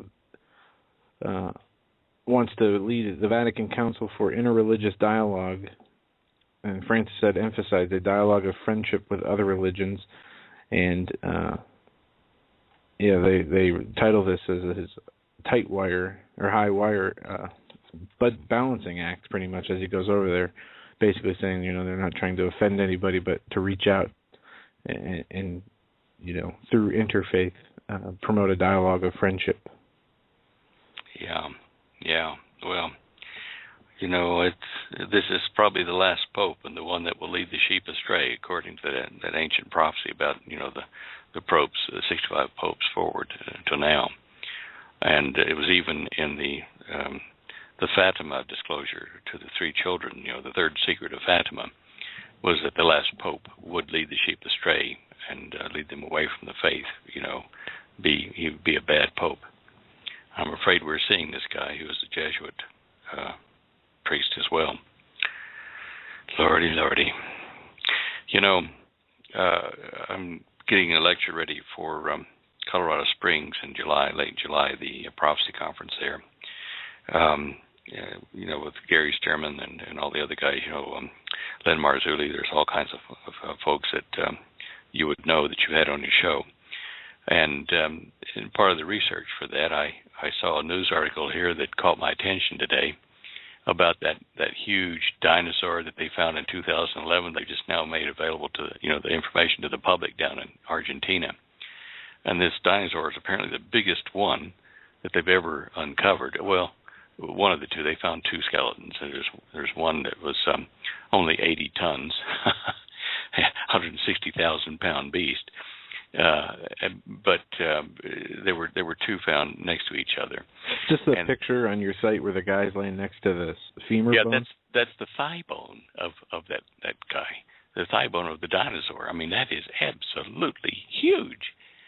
And the interesting thing is that I read about it, and I thought, well, okay, that new thing is, you know, part of the history of all of our dinosaurs on the planet. I wonder what the next biggest one was, or, you know, how big the biggest was before this, in other words. And I started thumbing through the internet, and I ran across a couple of discussions saying, well, that's impossible for those dinosaurs to be that big and walk on the land. They'd break their bones, and they couldn't raise their neck up to get food off of tall trees because they're just so heavy. Between 20 tons and 80 tons, that their physiology just wouldn't take it. They'd break bones. They couldn't dance around. The only way they could do is live in water, and they don't show signs of having fins. So I thought, well, now, gee, why? How could something that heavy, you know, walk the earth, and how could those pterodactyls, I think did I say that right, Holly? Pterodactyl, that flying pterodactyl. Pterodactyl, yeah, pterodactyl. You know, how could a 20 to 30 foot wingspan with, you know, leather for wings? How could something that big and heavy fly? You know, even now they just couldn't be airborne, and I found arguments that said that's true. So what would make it possible for those flying dinosaurs and for the big dinosaurs to be able to function? And one of the articles said, well, if gravity were less, you know, if they didn't weigh as much. And I thought, whoa, I've been working on a paper for the last 2 years about gravity and how it has increased over a period of time, and it was much weaker when the Earth was smaller in diameter. So I did some figures and, you know, plugged in some equations and whatever to see what would happen if we take the evidence we have now that showed all the continents used to fit together when the Earth was a smaller diameter. And I'm not talking about after that a bunch of meteors and dirt and rocks built up the Earth, because it didn't. There's no sign of that. It's the Earth expanded and split Pangea land, that one landmass, into the continents we have today and the islands. What would happen if we shrunk it down?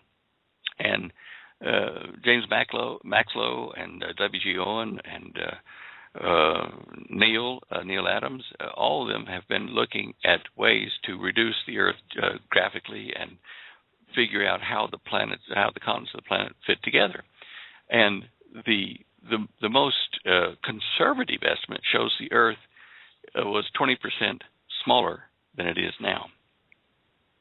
The extreme is that the Earth was 52%, nearly half what its diameter is now. So I ran the equations through to see what would happen to the spin of the Earth, the length of the year, and all that kind of junk, if this was indeed what happened, that the Earth was smaller, its gravity was less, you know, than it is now. So at 52% of our current diameter, we would have a year that was 692 days long, a 12-hour day, 6 night, 6 day. What would happen if we were at the most conservative estimate of 80%?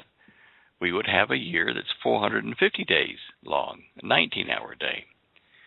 And that might explain why some of the ancient biblical patriarchs lived so long, because, you know, maybe the earth itself was moving around the sun faster, It's very interesting.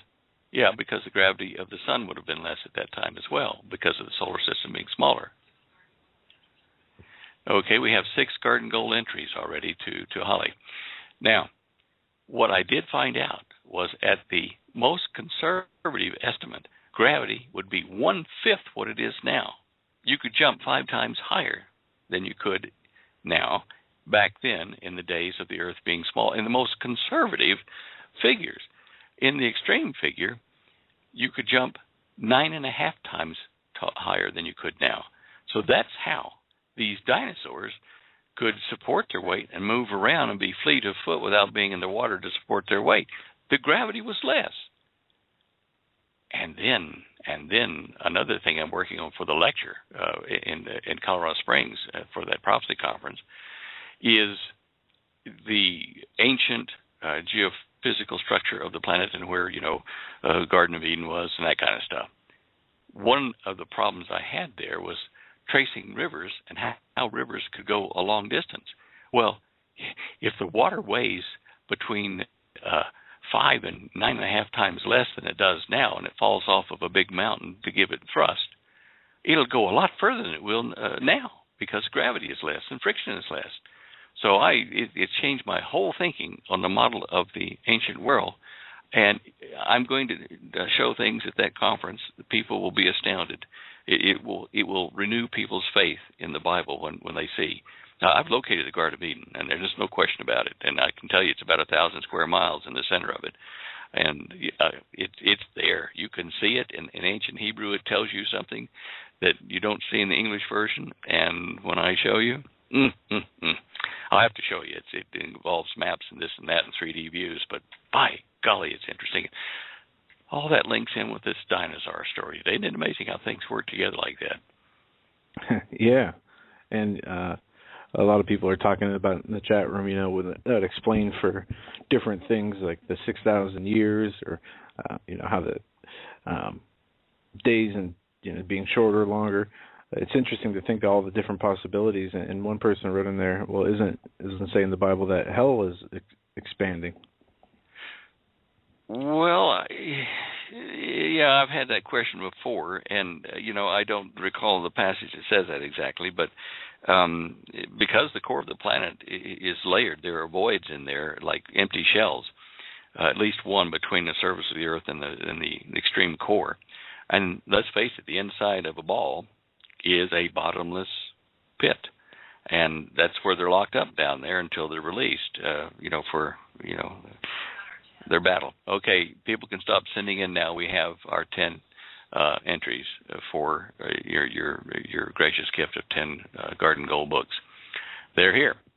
Excellent. And we've got some that went to Holly and some that went to me, and we'll compare the timestamps on them. And the first 10 by time that arrived here, we'll contact you later today or tomorrow and let you know how to get your free Garden Goal book, which is very important.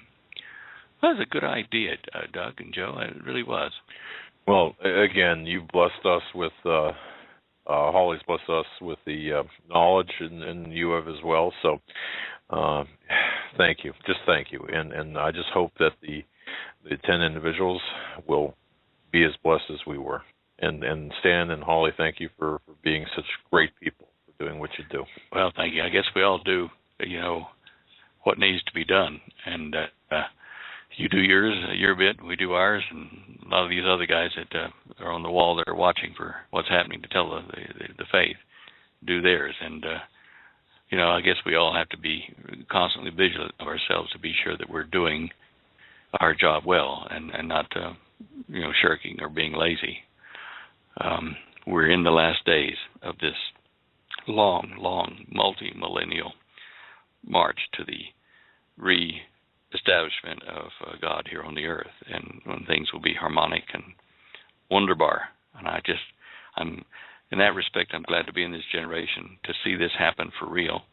And the downside, of course, is having to endure the stress of the times and the threats of it. But we know the good Lord doesn't give us over to fear, and so we just must remind ourselves every day to count on Him and say, look, this is your day, and protect me and my family and the things you put in my charge, and get on with the day, and don't be sitting around, worrying unnecessarily. Just do what you got to do.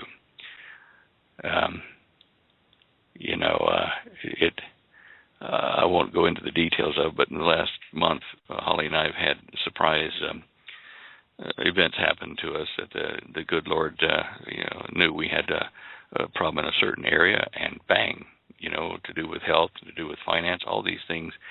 Strange solutions to those come, but they are blessings and miracles from the good Lord. And I marvel at it. I shouldn't, but I certainly thank Him for these things. It's interesting how we've experienced this too, and I'm sure the listeners, folks, you listening to this program, sometimes I think, Stan, when I'm so bullheaded, for example, I see a problem and I fashion a solution in my head. I think, okay, this is how I'm going to solve this, or this is what I'm going to do. I make my plans, and I'm sure God does chuckle a little bit at that. And the best solutions arrive when I stop, pray about the issue, and just turn the problem over to God. Say, look, I need help, and then that it's amazing how well that works, and not fight the solution. A lot of people, it seems to me, and at least I did this, I fought the solution. For example, this radio program, I fought this all the way. And perhaps some people are out there saying, well, you didn't fight hard enough. You probably should have fought harder because you guys are really bad at it. But the fact of the matter is, it's amazing when you think, solutions come from areas and places and directions that you just never think about. So yeah. And as I say, I shouldn't be amazed by this, but I am. To tell the truth, I'm thankful and amazed and surprised, and I've forgotten how many times the Lord in the past has supplied what I need, answers, directions, resources to get things done. And it just kind of strengthens your faith again, picks you up a bit and say, hey, He's still listening. And it's good. It's good for all of us. 100%. Absolutely. Yep. You got that right. Yeah, you mentioned something earlier in conversation about the Pope and about the prophecy of the popes, and this being perhaps the last Pope. I was looking at this as well from a prophetic perspective, and also just to see what's taking place currently. Not to revisit this if you don't want to, but with all of the inclusion of gospels, the inclusion of ideologies or of religions, and perhaps that's the wrong word to use. I just see this Pope is really being the conduit to this one world religion that will be. We had talked earlier in the program about a woman being executed for her faith. Yeah. In Sudan, and there seems to be little outrage from the people. For example, from the Vatican. Where is the outrage from the Vatican on this? Where's the outrage from our part? But the Pope seems to figure in prominently here, and I just never would. And the canonization ceremony as well, going back, really it bothers me a lot for a lot of reasons. There seems to be a lot of symbology there that is antithetical to Christianity, but that's just my thoughts. But I agree, and that deal with the woman over there. She's pregnant, and they're going to gracefully let her have the child first before they hang her or shoot her, or whatever they're going to do. Probably cut her head off. And that is just an abomination. It really is. And she's standing up for her faith. And I looked at that, and I looked at myself in the mirror, and I said, would you be that strong with the guy there with the sword going to cut your head off if you don't, support Jesus? And I'm thinking, well, I sure hope so. But it would be a frightening thing at that point, wouldn't it? Absolutely. She's chained to a wall in her cell. I mean, just, gosh. That cannot be a religion of peace. No way. And I was having this conversation with another gentleman this week, and can you see that coming to America? Can you see the acceptance of this in No. America? No, I can see them trying, and I can see America going into chaos because of it. Okay. We've got too many guns, bullets, and hot tempers here, from all kinds of perspectives that will fight that. It will get to a point where it's break down civil order. Okay. Yeah, I was trying to walk through mentally, and I'll bet you a lot of people listening to this program try to do this. They try to mentally walk through the different scenarios that will play out or that could play out. And I'm trying to envision, for example, you hear reports, there's a truckload of guillotines. There's, or if you, for those purists, guillotines, whatever, the truckload of guillotines. This is going to happen. And I'm thinking, I cannot envision a United States where this would actually be, taking place, at least not. Well, I just can't envision that. Well, the Hopi, for however you might view their prophecy, their seers have told Holly and I that we're going to have a multifaceted civil war here that will tear America apart. And I know some of the Hopi are Christians, some are traditionalists, with the shamans and things, but other Native American people have expressed similar thoughts that, we are similar prophecies that we are going to see massive, multi-fronted civil war that will destroy America and allow foreign troops to come in as well, they say. That I can see. And speaking of foreign troops, Stan, what are your thoughts on the foreign troops in this country? Do you believe that we've got too many? Any, I suppose, is too many. But do you believe that we're saturated with foreign troops, or are they lying in wait? Are they here to begin to clamp down when necessary? Is that their goal? Is that their role? Well, look, I hear a lot of rumor. I see a lot of things on the internet, and tracking down reliable sources is hard to do because people can say, "Oh, I work on this base," or "My husband does," or whatever, and we've got a bunch of them there. We do know that there are a lot of Russians running around up here at Fort Carson, about 45 minutes north of us here on I-25, having talked to people who live in the area and work on the base. They tell us this. So certainly they are there and a known presence on the base. Whether there are large amounts of them hiding in the woods or in confiscated government property as part of Agenda 21, I don't know. We would just have to sorry, hold on one second. I love that. We're not the only ones that happens to. I love that. Yeah, it was our fax line. It just makes a lot of noise. Anyway, yeah, they could be here in great numbers, but I can't say positively because most of the sources I read are not sources I could verify. To be sure it wasn't some sort of an effort to stir up the people and to make them riot, against the Russian presence when there's not one. I don't know, or the Chinese presence. I have heard so many reports of people seeing Russian troops, in Russian uniforms for joint exercises, or Chinese coming in from Panama and Chinese at the port there in Southern California, the Chinese zone. I don't know. But from what the Hopi said, the Chinese and some some Middle Eastern troops and Russians will eventually invade the United States. And, the best time to do it, of course, is when we're in chaos here. And maybe the presence of these troops here will be contributing to the chaos. One couple wrote us about seeing Russian troops in the mountains in white snow gear and shooting everything in sight just for fun as they went past their property. And they hid and watched them go past. Now, is that a rumor or, are they telling the truth? I don't know. But that's the kind of stuff that we're faced with, and it's a time to, be able to protect yourself, not only against government troops here, but against foreign troops. We've been betrayed by the White House and the powers behind them. And that was kind of where I was going to.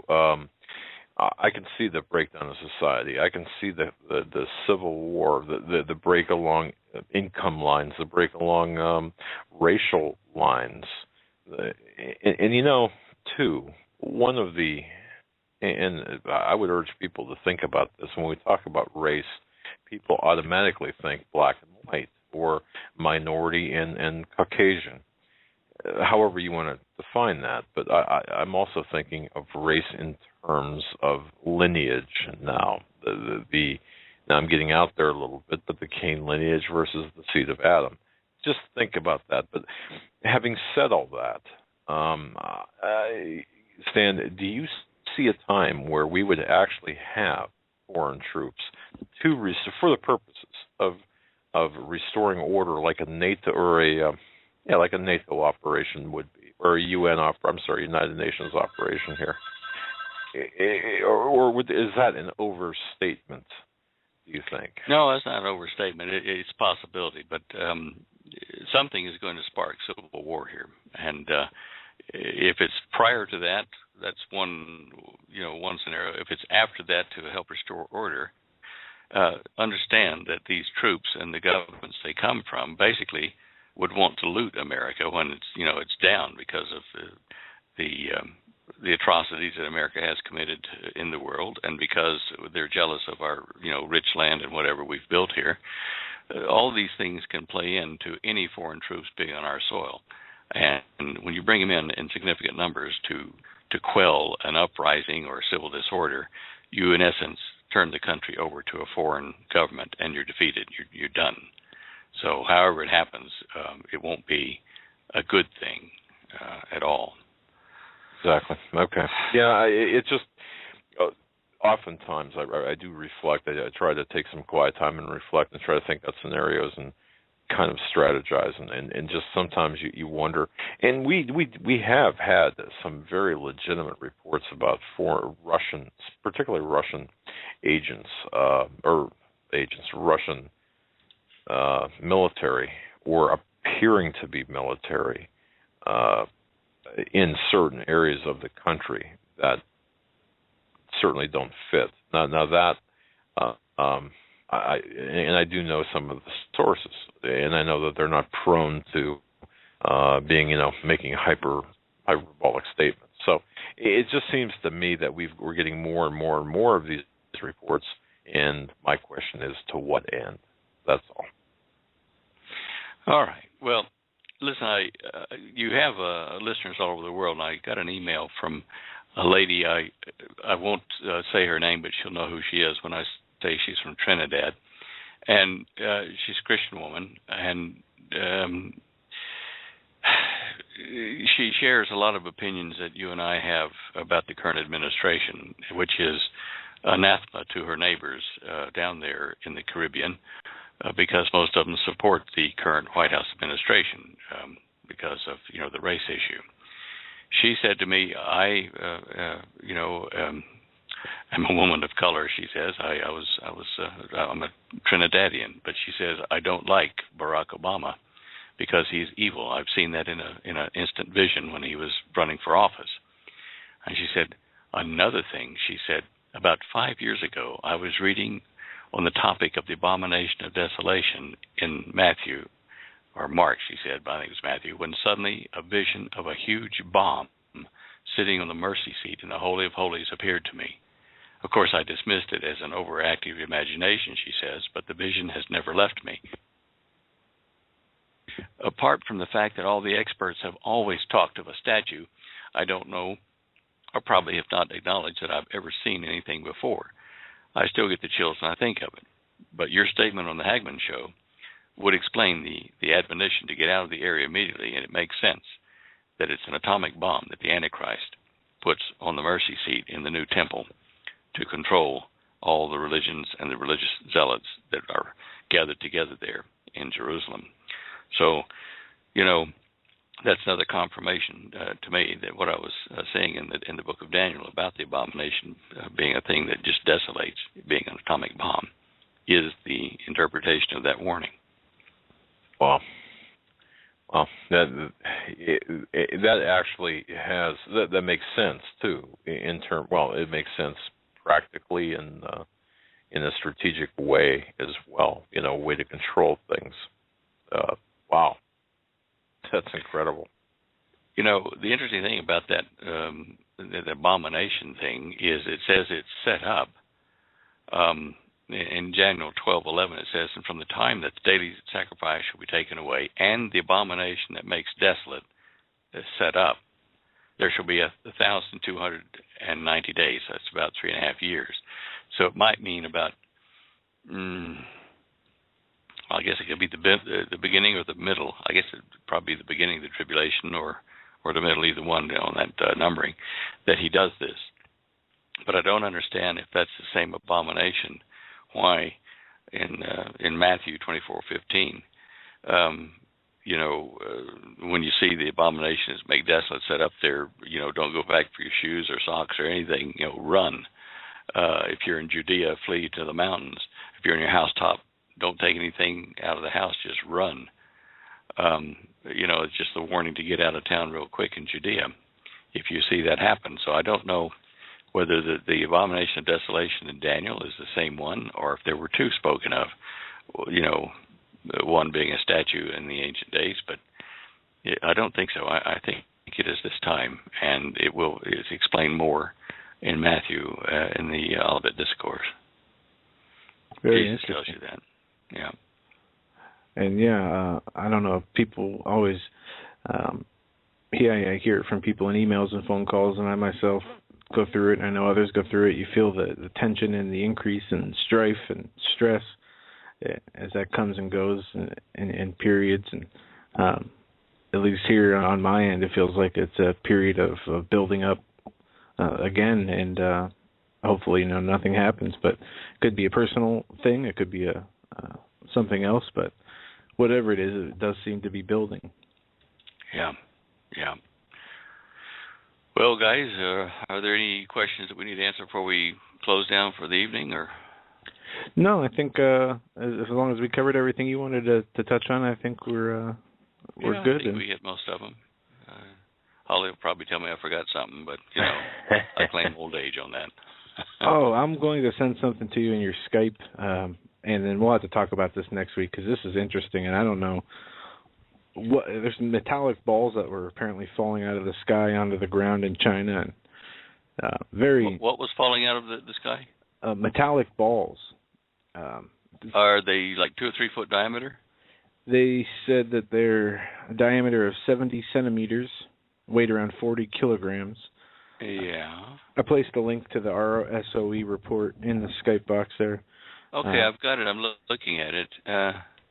And there's a picture of these. I'll have to see if I can find it. But that's just one question about John Boehner. Let's see. Yeah, I don't know if I have the pictures handy here. A lot of fluids that need to be pumped into something in space are packed into spherical containers where they're pressurized, and that enables them to get a constant fuel flow out of them. So fuel containers in orbital things are spheres like that, and they usually have 1, maybe 2 holes in them where they were attached to something that they were feeding. It might be that. I've seen a number of these metallic spheres in the past 20, 25 years that have landed. We've had some fall in the Western Australia there, as I recall, many, many years ago. But anyway, where's that? When you get that picture, put it in the thing here. I'll sit on that until it comes. Okay. Yeah. Oh, goodness gracious, guys. I was just fixing to tell you thank you for your help on this ebook for folks. And another listener here just followed suit. She says, I'd like to pay for 6 more people who need to see it.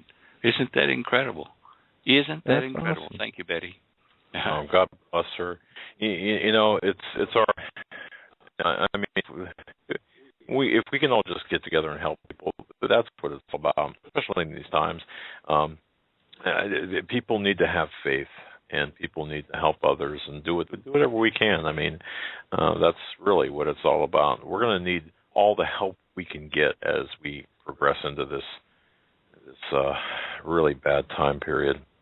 And in our prayers, we should all be asking the Lord to strengthen and provide for the needs of all of our fellow believers, to unite us into that one great witness, the bride. And I do this every day. Not only do I ask for protection and provision for my household and our needs, but for all the needs in the households of all of my fellow believers. We have to support one another that way. Absolutely. Stan and Holly, thank you. Stan, thank you so much for your gracious gift of time, and that goes to Holly as well. Because I know that you could be doing other things with Holly during this time period on Tuesdays, but it's so valued. People look so much forward to your appearances. We thank you so much for being part of our program, part of our show. You bet. Well, it's our pleasure and, part of our task to help just like you do. And, Joe, I did get that picture, and it looks like a fuel container to me. Okay. I appreciate it. It's interesting, to say the least. I could be wrong, but that's what it looks like on the surface. It's certainly an unusual fuel container with a little spiky half shell around it and everything. It looks like the top part could have had heat exchanger vanes that were damaged in reentry, but it looks like a broken eggshell around it out of metal. So it's a new one, but that would be my first guess. Well, thank you for that, and something I'm going to keep looking on to see if I can find more. So, edition of the Hagmann and Hagmann Report. It's the 20th day of May, 2014. It's hard to believe how quickly the days are flying by as we go through the months. The summer is almost here.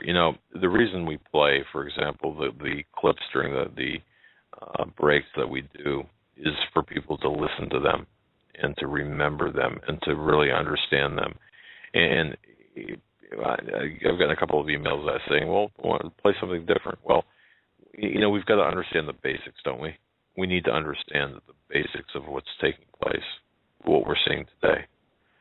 And part of the basics is to look back in history and really get a good understanding of what's going on. And that's part as well. The investigative reports that will be forthcoming on HomelandSecurityUS.com here over the next couple of days will do just that.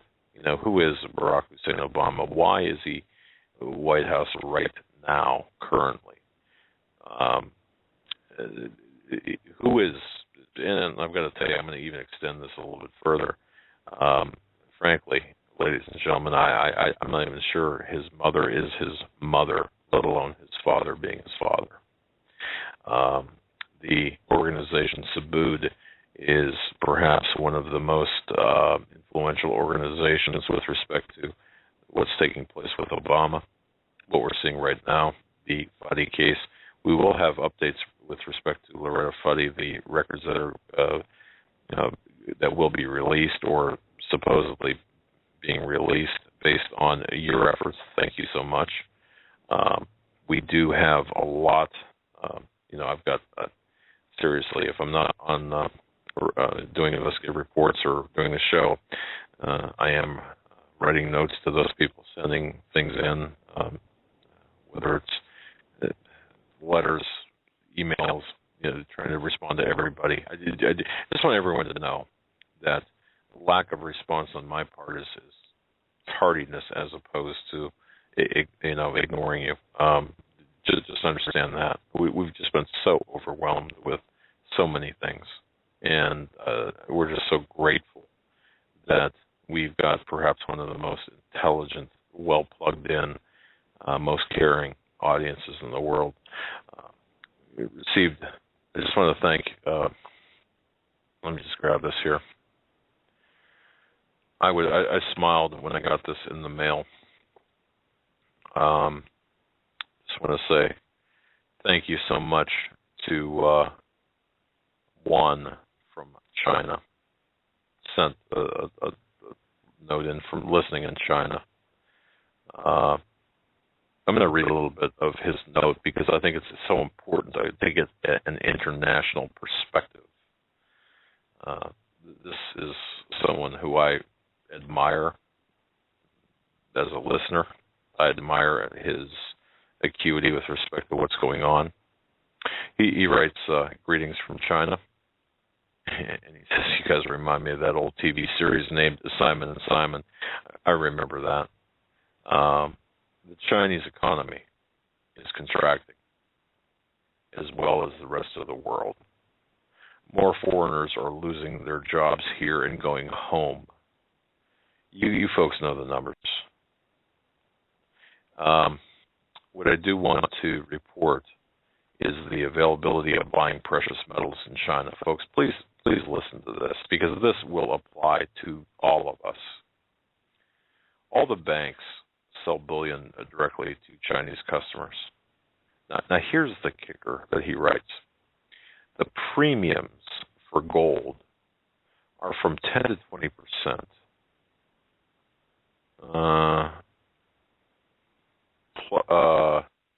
And I'm stammering here because it's difficult to read. It's in the crease of the card here. Silver is ridiculous, as it sells for 50%. That's 50% over spot price. Think about that. Imagine silver, purchasing an American Silver Eagle here. Let's say the spot is $19, and let's say it's $20. It costing you $30 here or $30 there anyway. But even the Chinese Postal Service are selling bullion. So, folks, just understand this. If you want to really preserve, if you've got the ability to and want to preserve your wealth, I would definitely suggest seeking precious metals, given the fact that the Chinese are openly, they're actually pushing their citizens to protect their wealth via precious metals. That should speak volumes. One, thank you so much for your very colorful and very interesting card from China. Yeah, that's excellent. We're going to go to the phones. We're going to go to BP Earthwatch first. He's got something interesting he wants to share with us. And BP, it's great to have you on the Hagmann and Hagmann Report. What's going on tonight? Good evening, Joe and Doug. How are you guys? Doing great. Good to hear from you again. Well, great. Thank you for taking my call. I saw your message. Doug, are you going to be in D.C. this weekend? I'm trying to work the logistics out. Possibly. Well, I'll just leave it at that.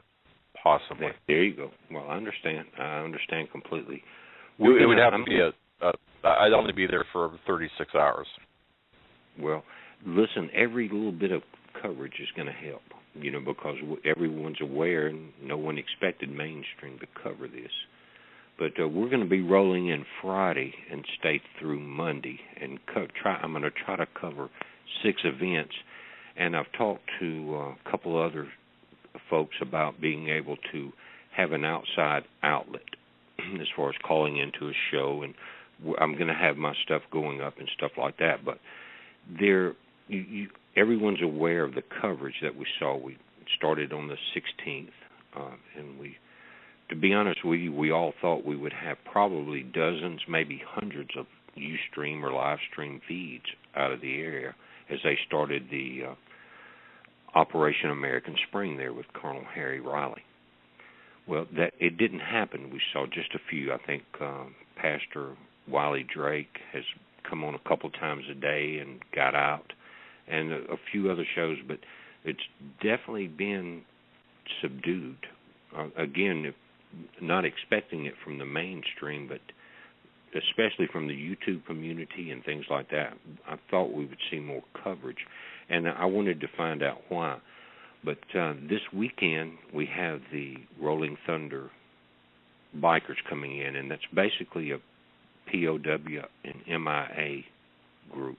They've been doing it for years. They're not doing it because of OAS. It's I think an annual Memorial Day event.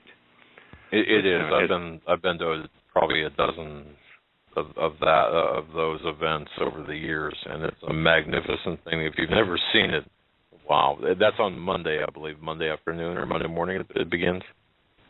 Well, what they're doing, and I have the itinerary, and there's 6 events that they're sponsoring. Well, not sponsoring, but that they do every year, and that's where we're going to try to be sending our live feeds out. And you guys, I think, broadcast on Friday and Monday.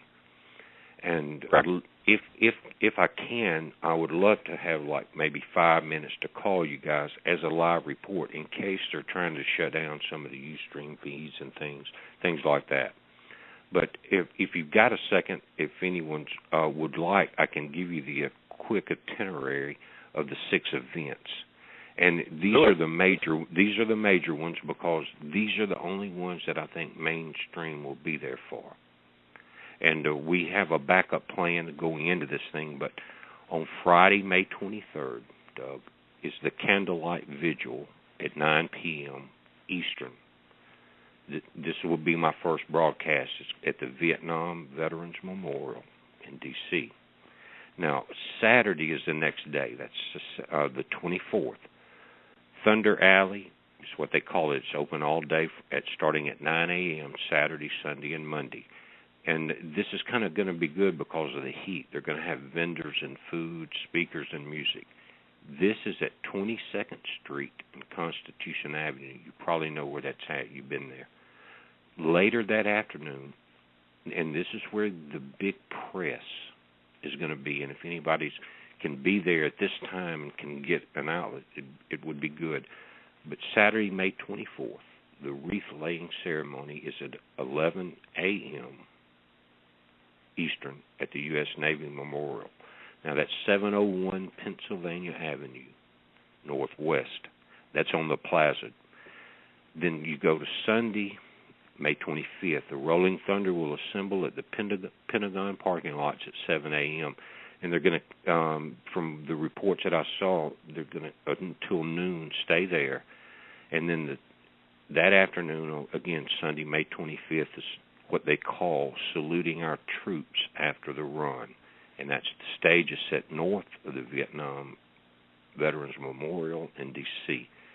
Then the last day, on Monday the 26th, is the National Memorial Day Parade on Constitution Avenue and 7th Street Northwest. So there's 6 events in 4 days that will be where we have the most people that are there since the beginning back on the 16th. How many people, can we get an accurate number of how many people responded on the 16th of May for Operation American Spring? Well, I don't know. Just from looking at the videos, it looked like from 1,500 to 2,000. What would you say? Maybe something in that area, was it? It wasn't what they expected, but it was very low turnout, and there was a lot of people that took advantage of that. And I've noticed it in the comments on my Blog Talk channel and YouTube and website that there was a lot of people saying, well, this is very disappointing, and it was kind of negative because Colonel Harry Riley and these folks, they made the first step. They took that step forward for the rest of America, so they shouldn't be downplaying that. They should be promoting that they're there at all.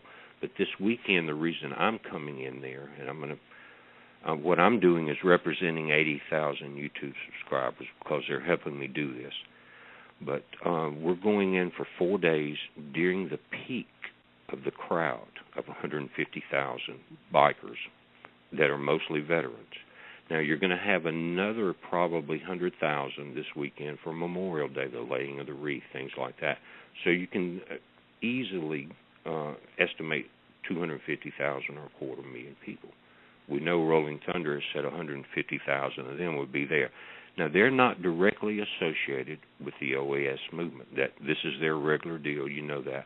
But there's been many, and I had a lady get in touch with me, said that her son and her husband, who are members of Rolling Thunder, are very aware of Colonel Harry Riley and the OAS project. And they're going to be there to support him. So what we're going in there is with, I hope, thousands of flyers that we're going to pass around to the current OAS people that are there, Colonel Harry Riley, Wiley Drake, a lot of other people, and get them to help us spread this among the bikers that are there, because they're going to separate there after Monday, after the Memorial Day parade on Constitution Avenue, and go back to all parts of the country. And so with these flyers, we talk about two things. And it is the OAS mission with their website information, so you can go there and get it from the horse's mouth. It's not a really in-between deal. And the bottom half of the flyer, because it's a time to unite and not divide, is talking about SEAL Team 6. And most of you are aware of that we lost SEAL Team 6 in a kind of a bad deal after they were exposed for being the Bin Laden team. Yeah, we had Charlie Strange on, father of one of the victims of Extortion 17, SEAL Team 6. Yeah, so we've tied that in order to bring in the attention of the veterans that are not part of OAS yet. They have to be, because their mission is MIA and POW. And how can you turn your back on SEAL Team 6? And it's not a negative thing, it's just to bring awareness out. So that's kind of what we're doing. I wanted to let folks know. Well, very good. Well, we will offer you time on Friday and Monday, respectively. We will be broadcasting live on Memorial Day Monday, without a doubt. So definitely from D.C., let us know, give us a live update. If that's possible for you to do, if that's what you're asking, certainly we'll open the doors for you. We need a live update to find out what's taking place. But yeah, and just understand too, a lot of this is perception, because what the government is doing, what the response is, they're dividing up the crowds. So it's not there might be 5,000 people there, but when you start dividing up the crowds in the manner in which they're doing so, and splitting them off into smaller groups and putting them in various locations, it does not look like the formidable crowd that would show up. And now, that's just, to me, I mean, that's right out of the Alinsky playbook, and that's a very proactive measure by this regime that's in Washington to play down what's taking place, and people really need to understand that. You're absolutely right. And, I never expected the mainstream to cover this, but I did expect a little more. Even back, you guys remember a couple of years ago, they were having the demonstrations in Chicago, and we had dozens, if not hundreds, of live stream feeds. And on my website, I've collected as many as I can find, and they're very rare, and, they're very random. That it's surprising because of we had 3 or 4 months of time that we saw the videos with Colonel Harry Riley talking about the event, things like that. But we didn't expect the mainstream, but I did expect more of the YouTube, Blog Talk crowd to be aware of this. So I think that the second wave of folks going in this weekend with, like I said, easily 250,000 people will be there. I know, because I've had to check into the hotels, motel rates, and the bookings. You know what I mean? And if you know, then you know that if you want to stay out at Dulles Airport, you can get the best rates, but you got to drive a long way to get anyway. But that's what we're doing there. And listen, another thing is, have you guys noticed that there's been a couple people, and I'm not going to mention any names or hurt anybody's feelings because they may have been threatened, but on YouTube and some of the other internet outlets, as well as television, some major players that would step up and were not anti-government, they're just bringing awareness. And one of them covered the Bundy Ranch extremely well. But now they have this look in their eye like a deer caught in the headlights. In other words, it seems like they've been threatened. They're not mentioning this event when normally they would be screaming off the rooftop. And I'm not saying anything bad about them. I'm pointing out the fact that it seems to be happening. Have you guys noticed that? Yes. Yes, we have. Now we've been relatively silent about this event. Well, I shouldn't say silent. We've been talking about its existence. I'm however, sure what it would look like when it came to D.C. Right, but I think there's a level of caution that people are exercising. But what you're referring to, and I've seen this, and I do know what you're talking about. Oh, there have been threats made. I'll flat out tell you there have been threats made. Do not promote. Do not involve yourself. Do not report on this. And these threats are coming from pretty high level sources. Just as an FYI. So absolutely. That's right. And, you know, it goes, what a lot of people, and I've heard this comment, and it concerns me, is that until the nation repents, God will not be on the side of this movement. But, you know, there's a lot of people there, and Colonel Riley has said that he has asked God to move with him there. And in the Old Testament, it talks about when God chose 300 out of thousands to attack an enemy of thousands. But he chose 300.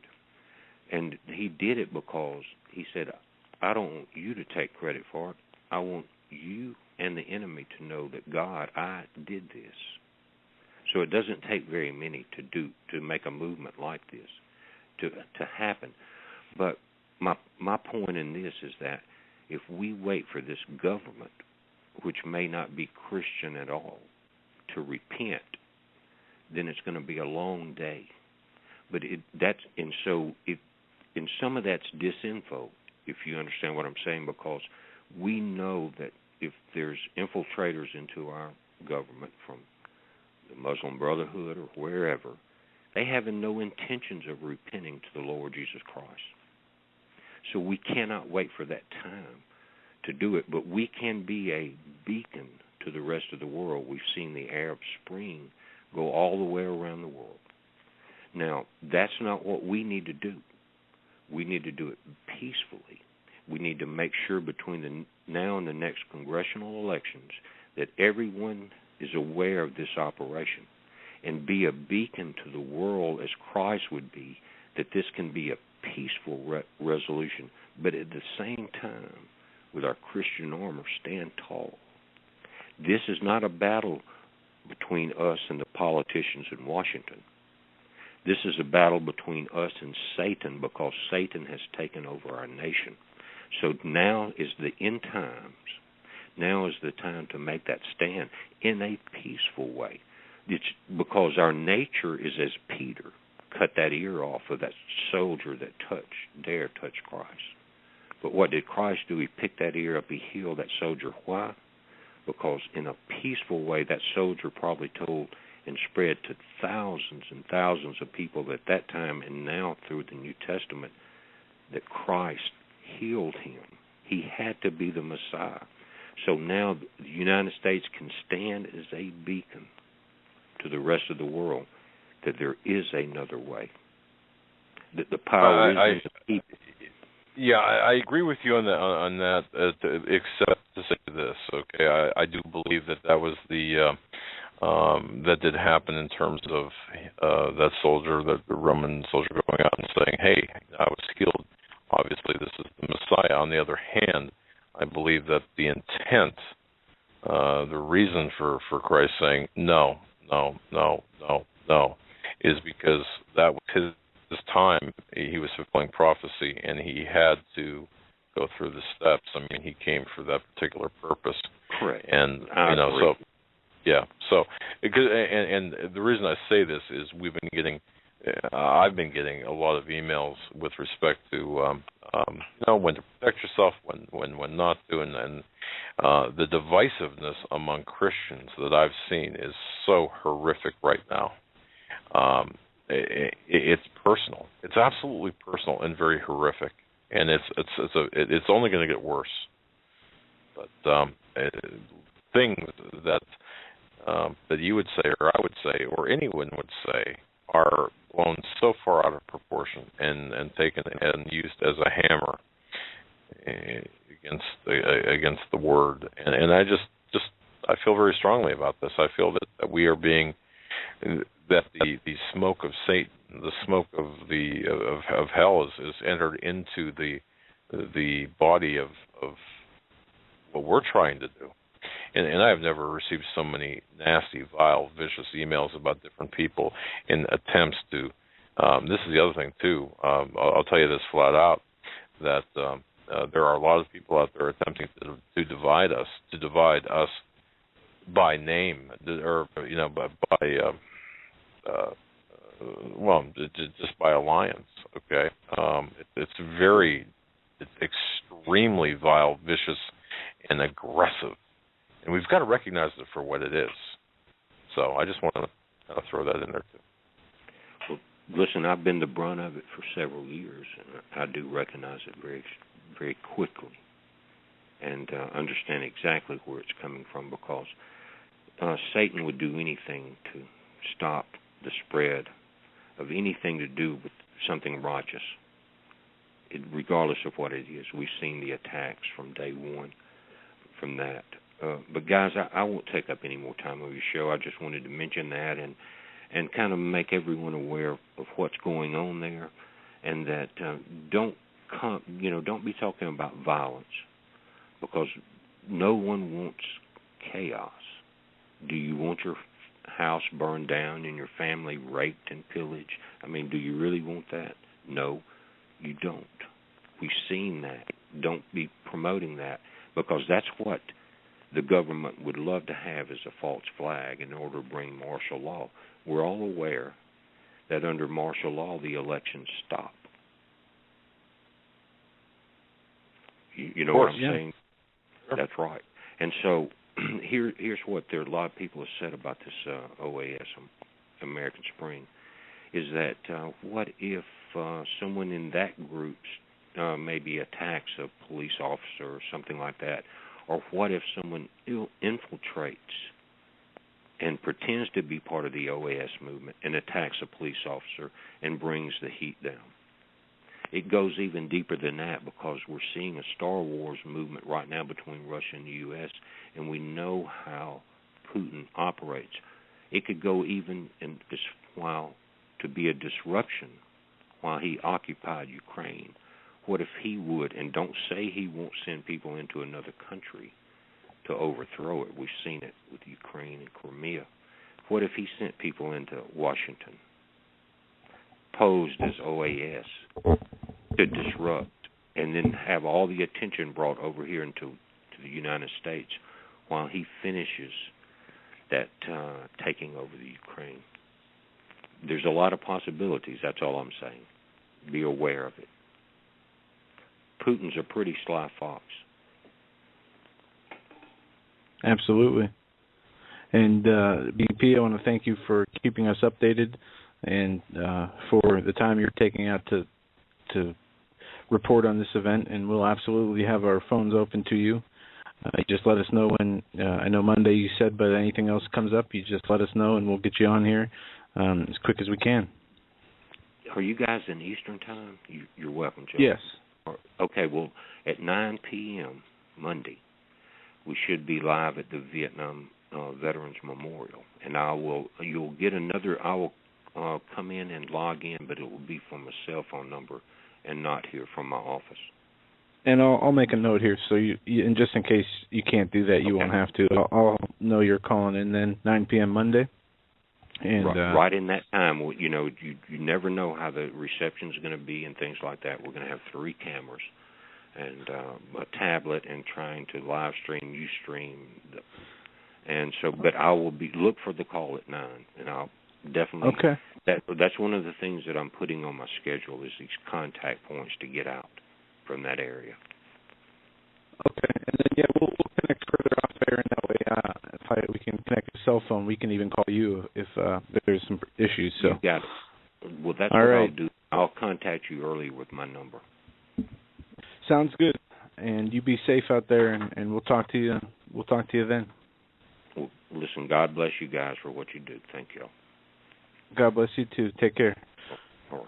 Bye. That was BP Earthwatch, his YouTube channel. BP Earthwatch does a bunch of great videos and informative videos, and who will be in D.C. on Memorial Day at the American Spring, and will be calling us with updates that should be interesting. We're going to go back to the phones now. We have about 20 minutes left at 661-244-9839. We're going to go to area code 805. 805, you're up next. You're live on the Hagmann and Hagmann Report.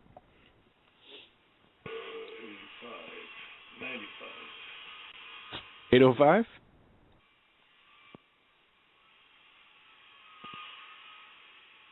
All right, we'll come back to you. We're going to go to 510. 510, you're up next. You're live on the Hagmann and Hagmann Report. Hello. Good evening. Yes, I was listening to one of your guests. It was a couple of weeks ago. I forget who exactly it was. I heard the last part. But he was discussing how Obama, in a way, and I agree with this, is who God wants in the White House at this time. And I kind of agree, because America is given over to a reprobate mind. And I really think, in a weird way, just like Nebuchadnezzar and Pharaoh was God's man, I think Obama is God's man in this situation and time. Well, we get the government. We get the government we work for, earn, and deserve. That's the words from our intelligence insider. And if you want to talk prophecy, or if you want to talk from a biblical point of view, I suppose the argument could be made that we're watching prophecy be fulfilled. Now, whether God, I find it hard to believe that God would want to see this man in the White House. However, kind of like a father with a son or a daughter, saying, well, this is, I really want this. I want this. I want this. I want to buy this car. No, the car's a limit. No, I want to buy it. Look, I've done everything. I want to buy it. And, well, okay, this is what you really want, and that level of free will is in there. So, but I can't imagine God being pleased. Yeah, I understand what you're saying, and of course not. Of course, God doesn't want abortion and all this stuff going on, but I agreed with the way he said it, the point he made, and God's tried to protect us from stuff, but we just want to keep pushing and pushing through, and we just got to get, there's things that happened this week that with me, it really didn't happen, but if I would have went the way I wanted to go, it would have been a bad incident, and God had me leave this place where it was at. It was actually at a hotel, and then there's a big fight and all that stuff, but it's just listening to God, and that was just the point I was going to make. It was interesting, and I think God is going to use the foreign troops to, kind of cleanse the land almost. America's an abomination. I've been reading websites. I think it was maybe Steve's website where he said in China they don't even allow porno. Can you believe that? In America, we're the biggest producers of porno in the world. Yep. So I'm just, but there's protection too. The Bible says, So I was just agreeing with the man that you had on, and it's a very interesting show, especially about the dinosaur flying. It was like very heavy and the gravity and stuff. And keep up the good work, guys. I appreciate All right, brother. Thanks for the call. Very good call. God bless. All right. Well, very good. Moving along, Joe. 720. We're coming to you next. You're live on the Hagmann and Hagmann Report. What's on your mind tonight? 720. right, we're going to go to 407. 407, you're up next. You're live on the Hagmann and Hagmann Report. Hello. Good evening. How's Florida doing? It's doing good. Good. The weather's great. There's a lot of stuff kind of wacky about it, but the weather's great. Hey, I just wanted to call. I was funny.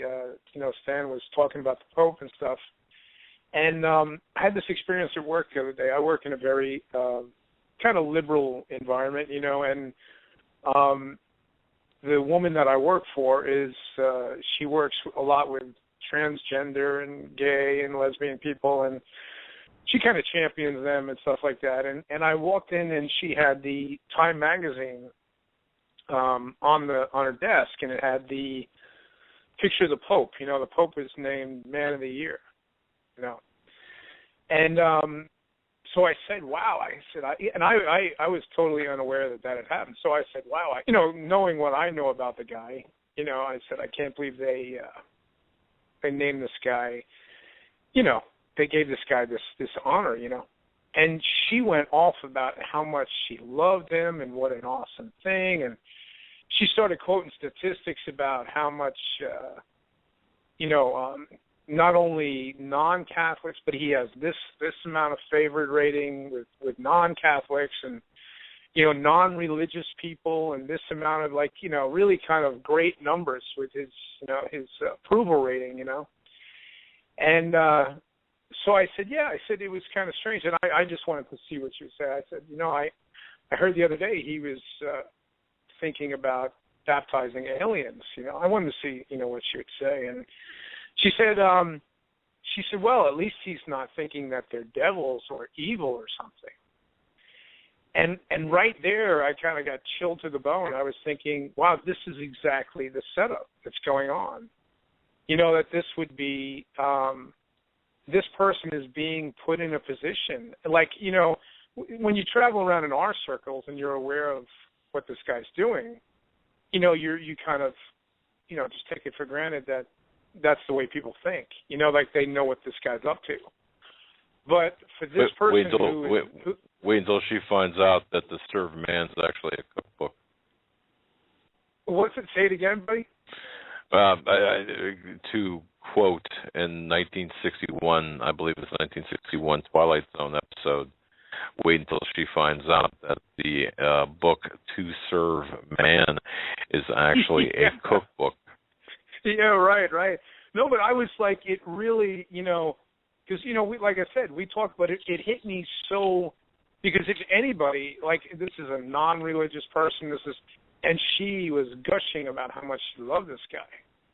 I was thinking, wow, this is the setup. This is what's going on. This is they're kind of dishing him off to the world like he's just being crafted to please the multitudes. You know what I mean?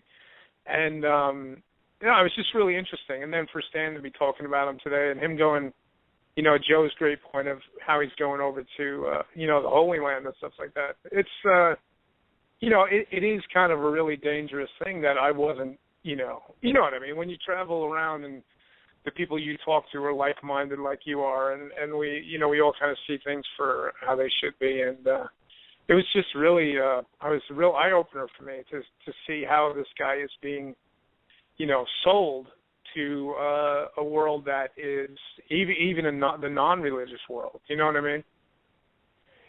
You know what, caller? I've got a question. I've got a question for you. Yeah. How many people in your circle of friends, family, work, coworkers, whatever, can you have a cup of coffee with and have an honest intellectual discussion about the real events that are taking place? I'm talking about the demonic, the good versus evil, the great deception. How many people can you do that with? That is a great question, Doug. I was thinking about that the other day. In my line of work, if I even brought up any of that, I'd be fired the next day. There's no doubt about it. There would be no grace. It would be if I even because I work in a university setting, and there's no tolerance for it, absolutely no tolerance for it at all. Yeah, it's literally, it's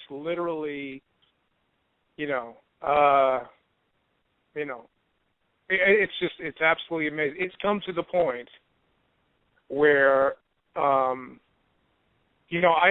just kind of live my life. I'm a standard. I get, my students love me. I have a great interaction with my students, and that's the kind of place where I can,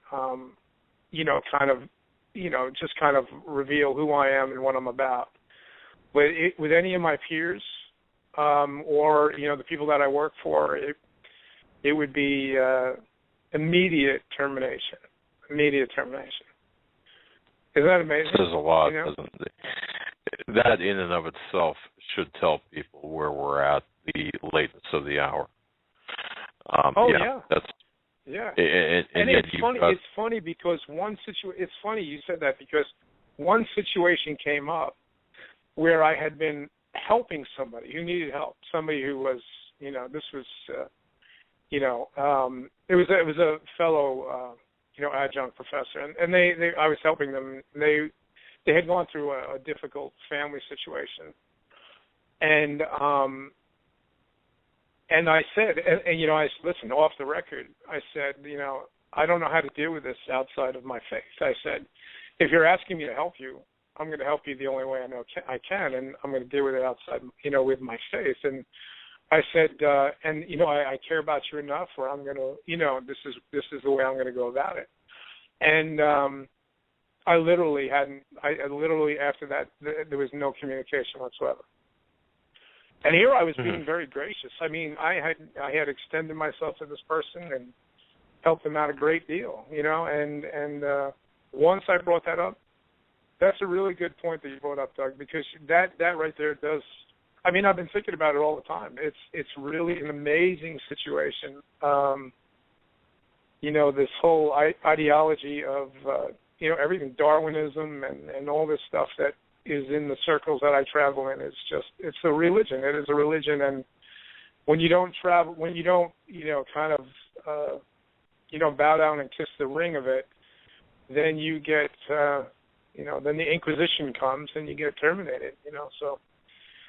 Yeah, but I didn't mean to take your time, but that is a really perceptive question you asked, and it's something I think of all the time, and it's something that is absolutely amazing how what you would consider free thinking and that there's zero tolerance for any line of faith at all. So very good. Well, God bless you, all right, my friend. sir. Keep molding those minds of mush out there in the right direction. Oh no, I do. And it's funny thing is my students love me. They email me all the time thanking me about a great class and this and that. But it's the other way around. The other people on the upper tier of it, they've just bought the whole thing. They've bought it hook, line, and sinker, and they've all sold out. It's really kind of scary. So, all right, gentlemen, wait a second.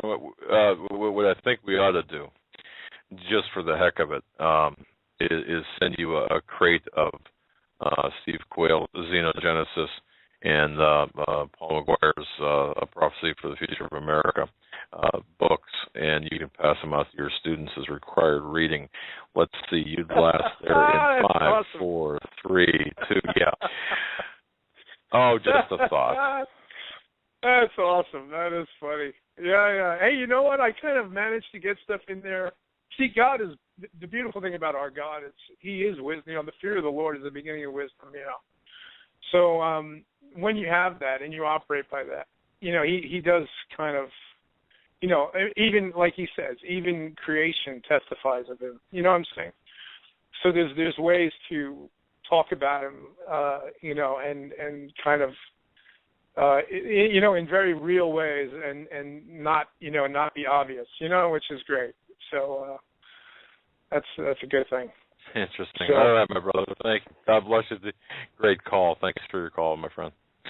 All right, guys. Thanks for everything. Bye. All right. Have a great night. Fantastic call there and insight. We got about 2 minutes left. We're going to try one more call. 587. 587 area code coming to you now. Live on the Hagmann and Hagmann Report. Oh. 2 minutes. You're going to take us out tonight. 587 area code. Hello? Hello? Yes. We're here. 2 minutes. All right. Let's look at that. We can't deal with the echo here. Yeah, no. That was kind of all that echo, and you hear yourself in the background, and tough to listen to. So try to call back tomorrow, sir. We'll, yeah, and folks, when you do call, if you're using an Android or some sort of cell phone, make sure it's not on speaker. When you hear, there's about a 5 to 7 second delay depending on what device and where you're at. When you hear your number, just immediately take it off the speaker and start talking. Yeah, tomorrow we don't have any guests lined up as of now, but we're going to be lining up some people, and as we go into next week, leave for Montana, possibly have a guest host or two for next week, which should be interesting, and possibly a guest host coming on before that happens. But we're going to be working all that out here in the very near future. Tomorrow night's going to be a very important program, I believe, especially with the topical matter concerning certain investigative results and findings from really from 2007, 2006, 2007 to date. And it's going to cover the economy. It's going to cover a number of topical subjects to bring us up to speed. And I really believe it's going to be very important for people to really kind of understand and to be able to find things that I think are critical. So, having said that, the fact that that in and of itself is extremely important. So, looking forward to that. And yes, of course, Montana. That's next week. Whitestone Remnant Conference. Can't wait to meet all of the fine people out there. That would be great. Yeah, we'll buy you a coffee and sit down, and hopefully we'll have time to sit down and talk with everyone out there. Until tomorrow, stay safe. God bless. We'll be back at 8 p.m. Eastern Time. Have a great night.